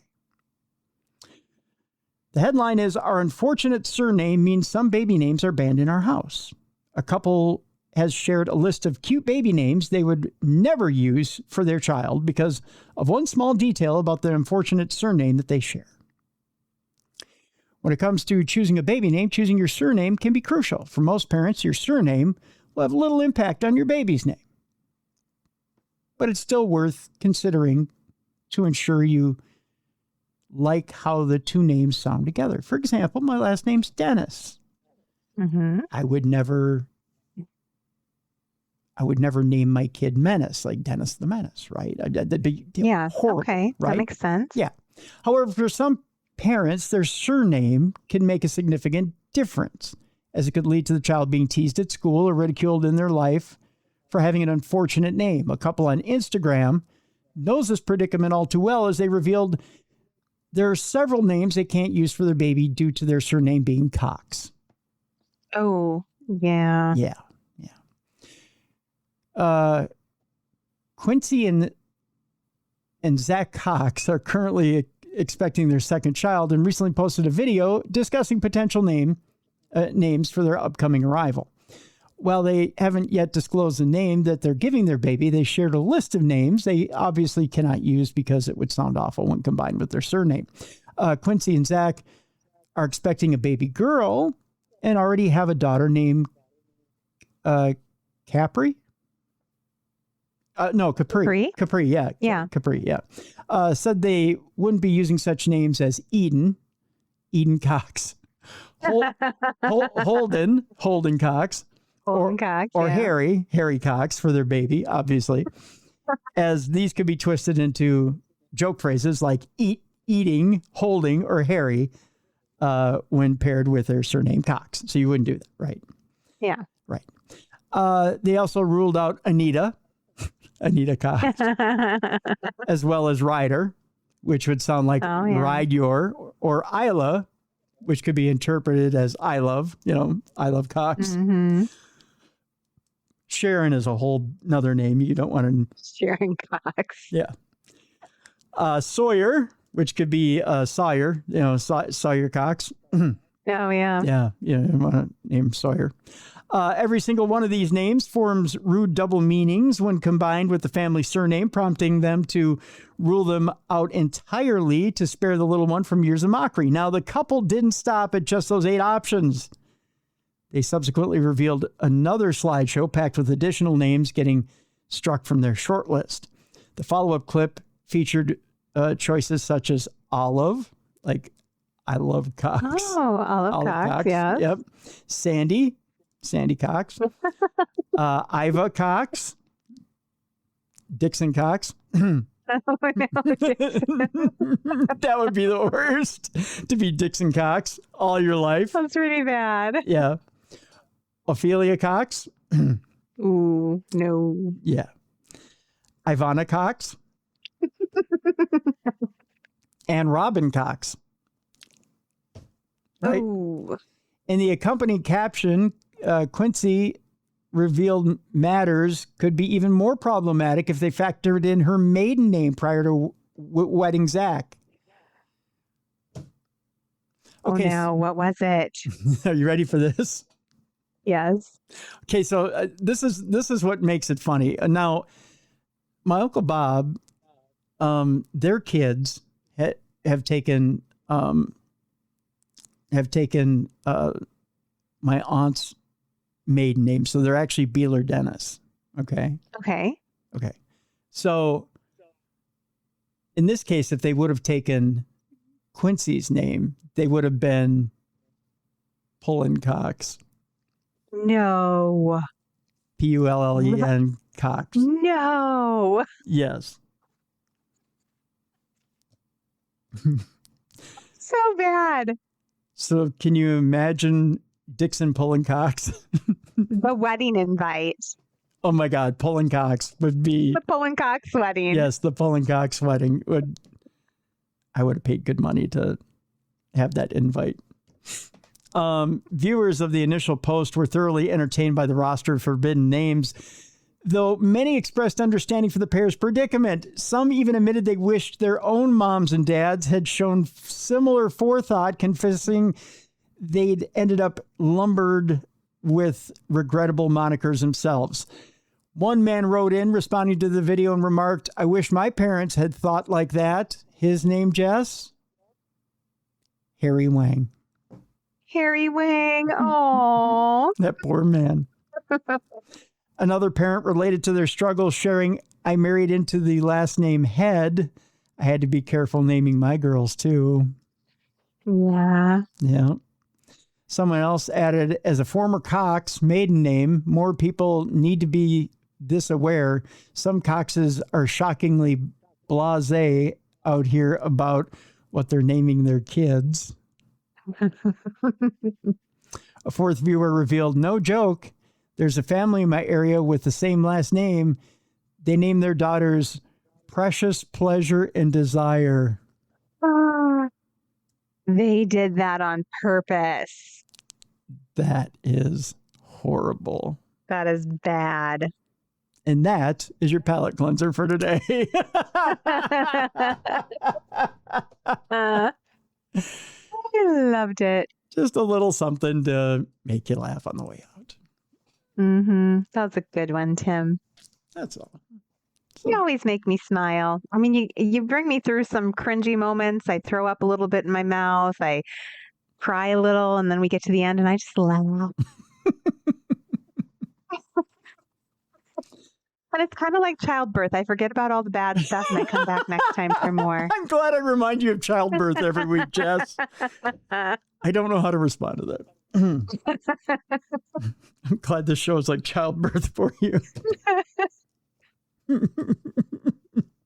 But I keep coming back for more, Tim. That's all that matters. I guess so. I guess that's a positive thing. Yeah. Yeah. All right. Well, on that note, tell us one more time about the program we can find on your website, which hopefully will be better than childbirth. It won't be like childbirth at all. Okay, good.